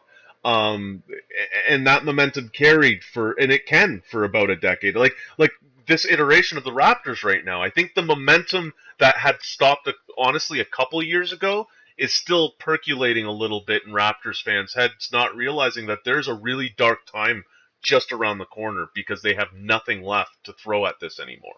Yeah. We'll see, right? And that's what happened to the Raptors or the Leafs. But with what happened to the Maple Leafs was they were the big spenders. Will always buy some overaged former superstar to throw in our lineups and compete because they could. And then all of a sudden you had this hard cap era. And the hard cap era, they had traded away all of their draft picks. They had gotten like Cliff Fletcher, who was a former GM, was like, he on record said draft schmaft, because he was the GM of the Toronto Maple Leafs, and you could throw as much money as you wanted at any player. Well, those days were over, and when they were over, it was the worst timing it could have been for the franchise, because they had nothing in the farm system, and they had to pay the Muskoka 5 already locked into no trade clauses and max money that their team could have paid them. And that was with the new CBA that happened in 2002, 2003. So there's a lot that goes on that people want to sling at the organization for not trying, but there was a lot they had to deal with what was left with the future completely gutted for the idea that forever they'll be able to just throw money at the problem. And that's a hard move. Like, in all honesty, do you think that Manchester City would be able to survive if they went to a draft and salary cap era in the English Prem? Because all they do is buy their team every couple of years, right? I think there'd be a lot of teams that would fail in that scenario. Yeah, right. So in perspective, so we finally, sorry not to cut you off, but we finally have a future in Toronto where it's not just one player. It's Austin Matthews, Jonathan Tavares, Nazem Kadri, William Nylander, Mitch Marner, Freddie Anderson in net. Young guys continuously coming up to fill spots that can score goals, and the defense is the big worry, but still the defense is one of those things where the last 3 Stanley Cup winners, as in Pittsburgh, and Washington, have all won with, on paper, a defense that is about as good as what the Leafs got right now. So you, even analytically, you make this choice as Jonathan Tavares. It's just, it happens to be his hometown. It happens to be the team he cheered for as a kid. Okay, so Matt, you're setting the expectations that at a second round this year second round, because the defense is still not good, right? You'll have to get by Boston, right? The Boston, Tampa Bay, you can still have any iteration of Carolina defensively this year in their free agents. They look good. There are some teams that are going to improve, and it's the NHL. The NHL has time and time again been this league of parity. This league of, it's as long as you can put enough guys on the ice. Look at Vegas. No one expected Vegas to make it to the Stanley Cup Finals in their inaugural season, and it's because the difference between a team that can put one superstar and a bunch of bad players compared to a whole team of second pairing guys will beat the one superstar every time. And you look at teams like Edmonton. Edmonton should not have been this bad. They were literally right there. And then the complete failure on this side, Ottawa. Ottawa was 1 goal away from the Stanley Cup Finals last year, an absolute disaster this year. And everybody's like, it's going to be worse. And it's like, you can't do that with the NHL. You really can't. Buffalo could be the #1 team in the East next year. Why? Because it's hockey. right? So we'll see. Again, it's just one of those things. And But the second think, round, yeah. the second And round, they Zardo, have to get through. what would you put them at, Zardo? What are your expectations for this team? I'm already planning the parade. I remember I stopped being a Leafs fan. It was when Toronto and Boston were playing. It was Game 7, and they came back. Oh, the famous 3-1. I Yeah. remember sitting. I was at Maple Leaf Square and like on the front row, looking up, and then I remember them losing in overtime, and then just seeing these reporters taking photos of us, and some people were crying and they're trying to interview us, and I'm like, this is a joke. And they did nothing to try and I just thought, this is crazy. Yeah. Like, this too much of this. I've been used and abused as a Leaf fan, so I'm tired of my butthole being tickled. I'm just gonna wait. And that's fair. Because It's the only completely way fair. the only way to actually let an organization know that you're not happy with the way things are going is to stop watching. Stop paying money to go see them. Don't buy their jerseys. It's the only way that I have, with the limited voice that I have as a fan, to say, hey, not happy with this. No, And absolutely. then finally they have changed. Yeah. But, it took the whole. I remember when like people were wearing Eggo boxes and throwing Eggos on the ice, and like the media was like, oh, and people were like, this is appalling. But what did it do? Because like, look at the change that happened as a result of the Leaf fans finally wearing paper bags over their heads, throwing Eggos on the ice, and saying, we're over it. This is embarrassing. We've been embarrassed long enough. I want to be able to have a serious conversation with the Montreal Canadiens fan at some point. And it's tough, man. It is really, and honestly, that's, like I said, that's why I fear for the Toronto Raptors as an organization, because I feel this is very familiar, and I don't blame MLSE because it's just a conglomerate, but it's like ownerships in Toronto have this carte blanche sometimes that I think they abuse. I really do. Now it's interesting because we can say a lot of Toronto fans that weren't watching the Leafs have been watching the Raptors. Yes. And they followed on to that because Toronto fans need a team to rally behind. Mm-hmm.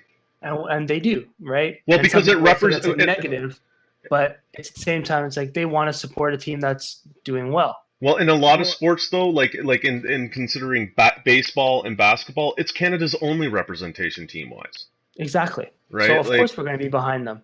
And now that the Leafs are back, like I'm going to start watching a few games, probably more than a few. Like that's a great thing. But will I tell everyone that I'm watching a bunch of these games? No, I'm not going to go off and say, "Oh, did you see last night's Leaf game?" No, I'll wait until later on. But honestly, a question for you two: if the Raptors, and I know what your answer is going to be, Coen, but if the Raptors are playing the Miami Heat, you're watching and the Leafs are playing anybody right now with John Tavares on the lineup, what game are you watching?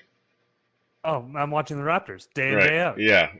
No, I love it. But like honestly, I think most people are watching for nothing game on both ends, but they're playing at the same time. You're watching the Leafs. But Zardo, who are you? If it's definitely live, I'd rather watch the Leaf game, and then I'll just league pass the Miami Heat. I see how it is. I'll just league past it. You're gonna have your cake in. I need it too. Yeah, I already support the NBA and the Raptors enough. I have league pass, but I'll catch the game on. I'll watch it on league pass. I'm not. I think it's telling. In my leisure. I think it's telling how popular the Leafs are. That we were going to talk Toronto sports, and we've spent 20 minutes talking about the Leafs, despite the fact that TFC were just in a championship game. But I think the Argos just brought a championship back to Toronto. Mm-hmm. Nobody cares. Well, it's tough, right? Because as I brought up earlier, like Toronto was in such a weird spot. We were poised to be the city of championships, MLS champions, Grey Cup champions, which is like, I mean, it matters. 6 teams. Yeah. But the Leafs were in the playoffs. Like you had the Raptors in the playoffs. Like there was an opportunity to be like Eastern Conference champions. The Leafs, however far they make it, the king of North America, TFC, with already a championship in their belt, to be solidified as one of the best teams of all time the MLS has ever seen. And it all failed, like as bad as it could have. like because TFC makes it into a game that is winnable for them in Mexico, and they blow it at home against that team. And then the Raptors lose in 4 against LeBron, and the Leafs lose a third period lead in Game 7 against Boston. It could not have been worse in terms of scripting of like how heartbreaking those losses were. It was like, how do we get the most out of the heartbreak out of this tease? Oh, this is how we do it. We fall apart in all of the like final grand stages that we could, right? And honestly, the Raptors should have beat LeBron, no doubt. There was no business. LeBron shouldn't have even made it past the Pacers. Like, in all honesty. What happened with Boston and the Leafs previously when I said I was upset, I'm getting to that point now with the Raptors, and they have an excuse now with LeBron leaving, but can we just win? Yeah, you know, like, something win. Just like one series against LeBron. Can they win? But now they don't have that chance anymore. So now it's like, okay, so now the excuse is gone. And if they don't live up to that and then win Eastern Conference, then really what do you say? Over under for Raptors, 45 games this year. I'll take the over. I mean, they're still in the East. Yeah. 45 games. They won 58 last year. Okay, over under 50 then. I'd take the under. I think Boston's too good. No, I think Boston can keep the first place spot. I think Boston has gotten better. Philly's gotten better. Washington's gotten a little better. Again, their chemistry came first, so Dwight Howard's an upgrade. Indiana's better. Yeah, I think there's a few teams that are getting better, and I don't see us like Fred VanVleet's a lateral move. Like re-signing him is a lateral move. Nick Nurse is a lateral move. And that's the big thing. Like I was going to say, do you think that they regretted trade? Do you think you regret dropping Casey as much when you find out LeBron's leaving? Or do you think at that point, well, it's done. What's done is done. Or do you think you regret it all over again when LeBron leaves the conference? I think it has a little bit to say that it was coaches. We have to remember that they don't like to go into their last year having to negotiate new contracts. So when it's their second to last year, that's when they want to go in before playing their last year that they know they have a new contract. So it's an extension. So they never play in their last year.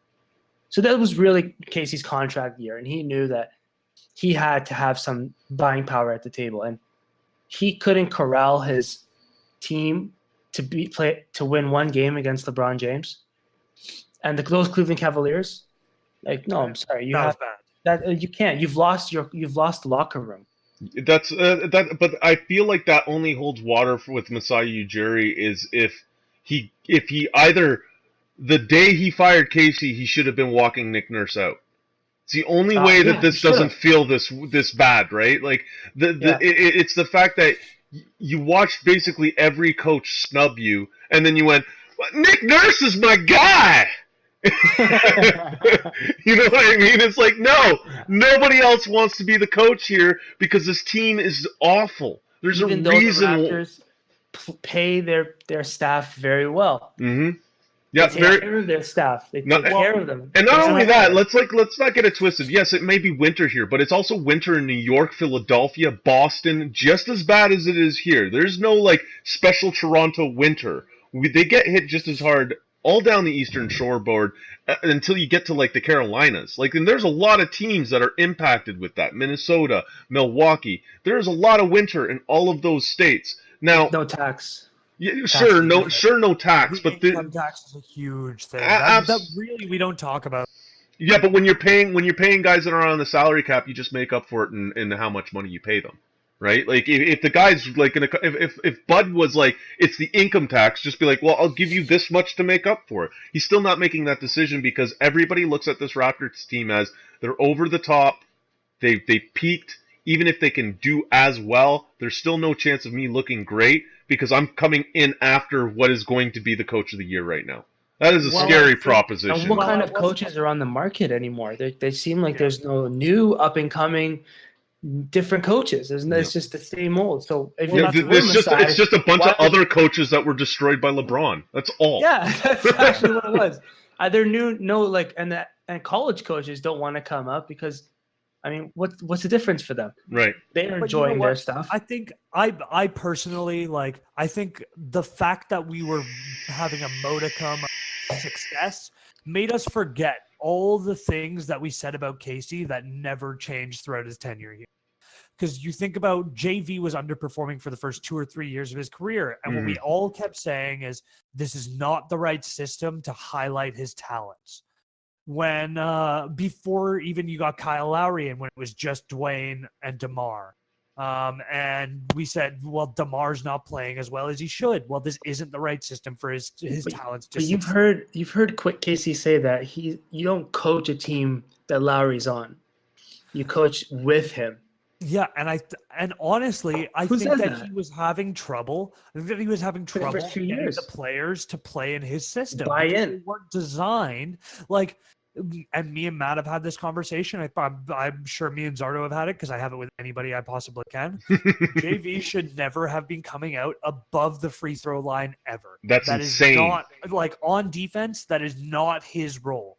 He should not become extending above the free throw line to try to hedge on screens. You want No. to Should Don't be switch. doing. Don't What you switch. should If you're be a doing defensive line coach, tell your guys keeping him don't dropped switch. up near the free throw line and having really athletic guards that can hop over really athletic or physical guards that can, skirt those screens. Kyle Lowry has never been great in the pick and roll defense. While he's a tenacious on-ball defender, his pick and roll defense is notoriously bad. because That's he's undersized. That's he's how we got undersized. swept by Washington. Yeah. Was John Wall just killed us in the pick and roll.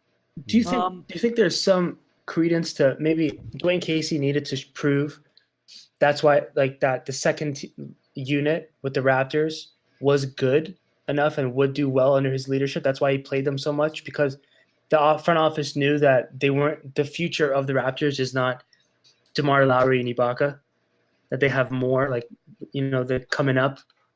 And So they're honestly, working their way on getting them out. I think the firing was a little bit of frustration at the fact that we have locked in this core of mediocre players for the next 2 to 3 years, and there's nothing. I think it was. Nobody wants them on the contract we gave them, and we're just gonna have to play it out. I think it was something. it was an optics move. It was an optics move on the sense that he couldn't come out and say, and he said it in his year-end interview, right? I can't come in and say that the culture needs to change this time. Like Masai says that everybody has a bit of a laugh. Whatever he said the year previous, right? And he came out and he said it and was a big we gotta do, and everybody was like, yes, that's what we need to do. And the funny thing is like Dwayne Casey is a defensive coach that can't teach this team to play defense. Now, I think it was a knee-jerk reaction. I think this is going to haunt us like Sam Mitchell's firing haunted us. As a fans of, well, I'm a pseudo fan of the Raptors. The organization has kicked me around since it started, in my opinion.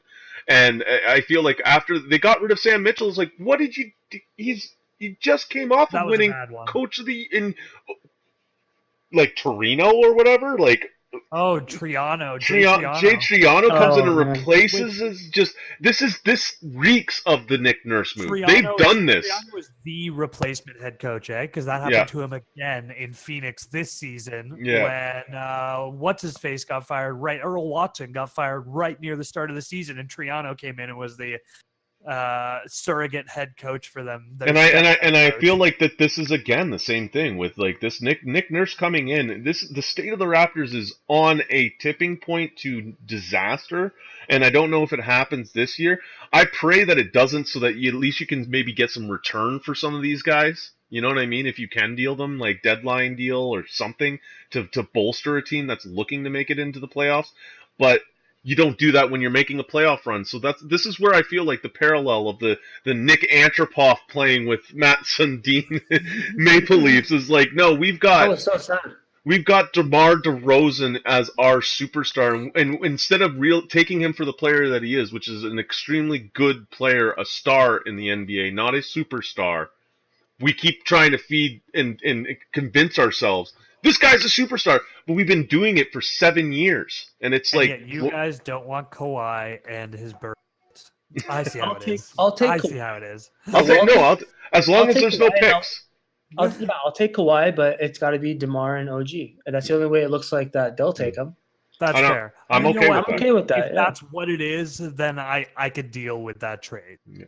And then Um, and then you've got the state like Toronto sports. Unfortunately, outside of the Leafs, it just doesn't feel great, right? Because you got the Argos, which is like it's in quotations, the Argos who are Grey Cup, and they're starting 0-4 right now. You know what I mean? It's just like, and then you go look at the state of like every other sport, and it's like the only good news is we had. And it comes with an asterisk is the fact that the World Cup's coming in 2026, but there's no guarantee that Canada will even get a spot in it because Yeah. it's a three country divide. So they're saying that they're going to sort that out, and Toronto might not, like Canada might not even get a spot in the World Well, Cup. where would they play? What stadium is big enough? Right. Well, it's Toronto, Edmonton, and Montreal, right? And they're all going to Toronto's build. field. Oh, they're gonna build. They're rebuild. They're expanding BMO. They're all making it because the only way you can win the bid in the first place is to say you're going to make it to FIFA standards. Yeah. But like I said, for me, the whole point of all these communities wanting to dump money, because it's going to be the communities that dump money into this. It's not going to be the billionaires. It's going to be taxpayers. The only way that they're going to want to do that is to then say you're going to get to watch Canada in the World Cup, which doesn't look guaranteed. It doesn't look guaranteed. So Same thing we brought up with the basketball, the farm system. Canada does a very poor job in that regard, especially I soccer. think North America in general takes a different approach to their sport development. I think Europe, because even Europe's basketball leagues, like the Euro League, and they have the same kind of system where you have three divisions and you work your way up, and that way you can play from the age of 14 or 15 or 16 up until Professionally. you're right, professionally earning money for it, living the lifestyle, understanding what the pressure that comes along with it. and as I was talking to you before, like earlier this week, the difference in soccer or football in where you can go make money to be a professional is vastly different from most of the closed North American sports. Very true. You can go anywhere in the world to make money as a mediocre football player, right? Like you don't have to be in the Prem. You don't have to be in one of 6 leagues that you are a millionaire. You can also go to the Scottish Prem. You can also go play in Australia. You can also play in the MLS. You can also go, like every country has its own Turkey. professional soccer league that pays you decent enough money and Always. better than playing even in the CFL here in Canada. And hockey also has the same opportunity, right? Because you can play in all these different Scandinavian leagues. There's 3 leagues in North America, in the NHL, the AHL, the ECHL, that you all can make money. Is it great money in the ECHL? No, but they're probably making more than minimum wage, right? So at the end of the day, I think that makes for better sport. I really do. Baseball is closer than the NFL and the NBA, but I think that's the biggest problem why you see these players running these leagues. I think like just to bring it back to that is a lot of it I think has to do with the fact that you don't have to be forced to be the elite to enjoy that as a profession. Whereas like soccer, you can be a professional soccer player in Turkey and be quite happy with that lifestyle, Yeah, right? and I think that's a huge benefit. And all right, boys, as much as I'd love to keep talking tonight, be on here for about two and a bit hours. Yep. So let's just do a final little wrap up. Now, if we're talking Parker, let's say Capella gets signed for his standard, let's say 4-year, $24 million, or Isaiah Thomas for his 1 year, 2.9. Who are you grading out as the best signing? Let's start with Matt. But just between those 2 players? No, between Parker, so you got Jabari Parker at the 2-year 40, you've got Isaiah at the 1 year 2.9, and you've got Capella at let's say 3 years 22 million.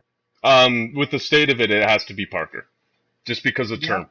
Just because of term. I still think Isaiah is a locker room cancer. I don't think he belongs there. And I feel like you heard that coming out of Boston. They were happy he was gone, right? Even though they went on the run that they did. And then not even to be able to basically stay on the court for LeBron long enough to get his autograph. I mean, what are you? You know what I mean? Like, there's players there that haven't belonged there, and they still managed to get along LeBron. And then when you're looking at the Houston situation, any money you put in, like, again, these teams do need to think of the future to a point of, like, we need to win a championship, sure, but, like, do you do it at the would you rather a team win a championship, right, and then be horrible for 10 years after? Like, what would you rather? Or a team that can be competitive and close enough to a championship that it's within their grasp? I'd take a championship For 10 years. if they told me that they would have my firstborn and I would get a championship. I'd take a championship. Just one championship? Yeah. Just one firstborn? Like 1.5 firstborn. No, but you know what? They can have a leg from one of them. The point I'm making is nobody talks about the Florida Marlins anymore, and they won a championship. And it's not seen as a great look at the state of the state of the franchise, though. You know what I mean? I'd rather be Houston being smart with your money and not burying it into 3 years of $24 million if you don't need to. Are they that much better with him in the lineup? They are. Right? And who knows? But they seem to believe that he's worth the 20. What about you, Zardo? Who you got? My thing is with Jabari Parker's 2 ACL injuries, I can't. My stance on the injury stuff, I can't say that it's worth it. I'd have to say Isaiah Thomas. Ooh. I'd say Isaiah Thomas because Clint Capella, he's the best player of the three of them in terms of the situation that he's going to be in as well. But I think $24 million over 3 years, that'd be too much. I'd see him. I would put him at the Bismack level. At the 17-18 million. Yeah, I can see that. That's reasonable. Yeah, that's reasonable. But that extra $6 million could get you Melo. Oh, now everyone knows how much we want to have Melo on our team, right? You get a gold star for sucking up to me. All right, guys. This is fun. I had a really good time. Hopefully next week we hear the announcement of DeRozan and OG Anunoby for Kawhi Leonard. Yes. I'm raising the metaphorical roof. And then do we then have to have our next episode be the Blow It Up? The Blow It Up podcast in honor of Kevin O'Connor. Yeah, we're just gonna blow it up, man. All right, guys. Well, we're going to be back Thursday night at 9. I think it's going to be me and Matt for that one. So anybody who has tuned in, I hope you guys come back again. And hopefully we'll look a little bit cleaner on the next stream. This is our initial setup, but come Thursday, we're hopefully going to have our intro, our outro, our frames for our pictures. Will look a lot more like the talking heads you see that scream at you. Instead of screaming at each other. Yes. All right, guys. Have a good night. This is fun. Cheers, All guys. right. Take care. Night.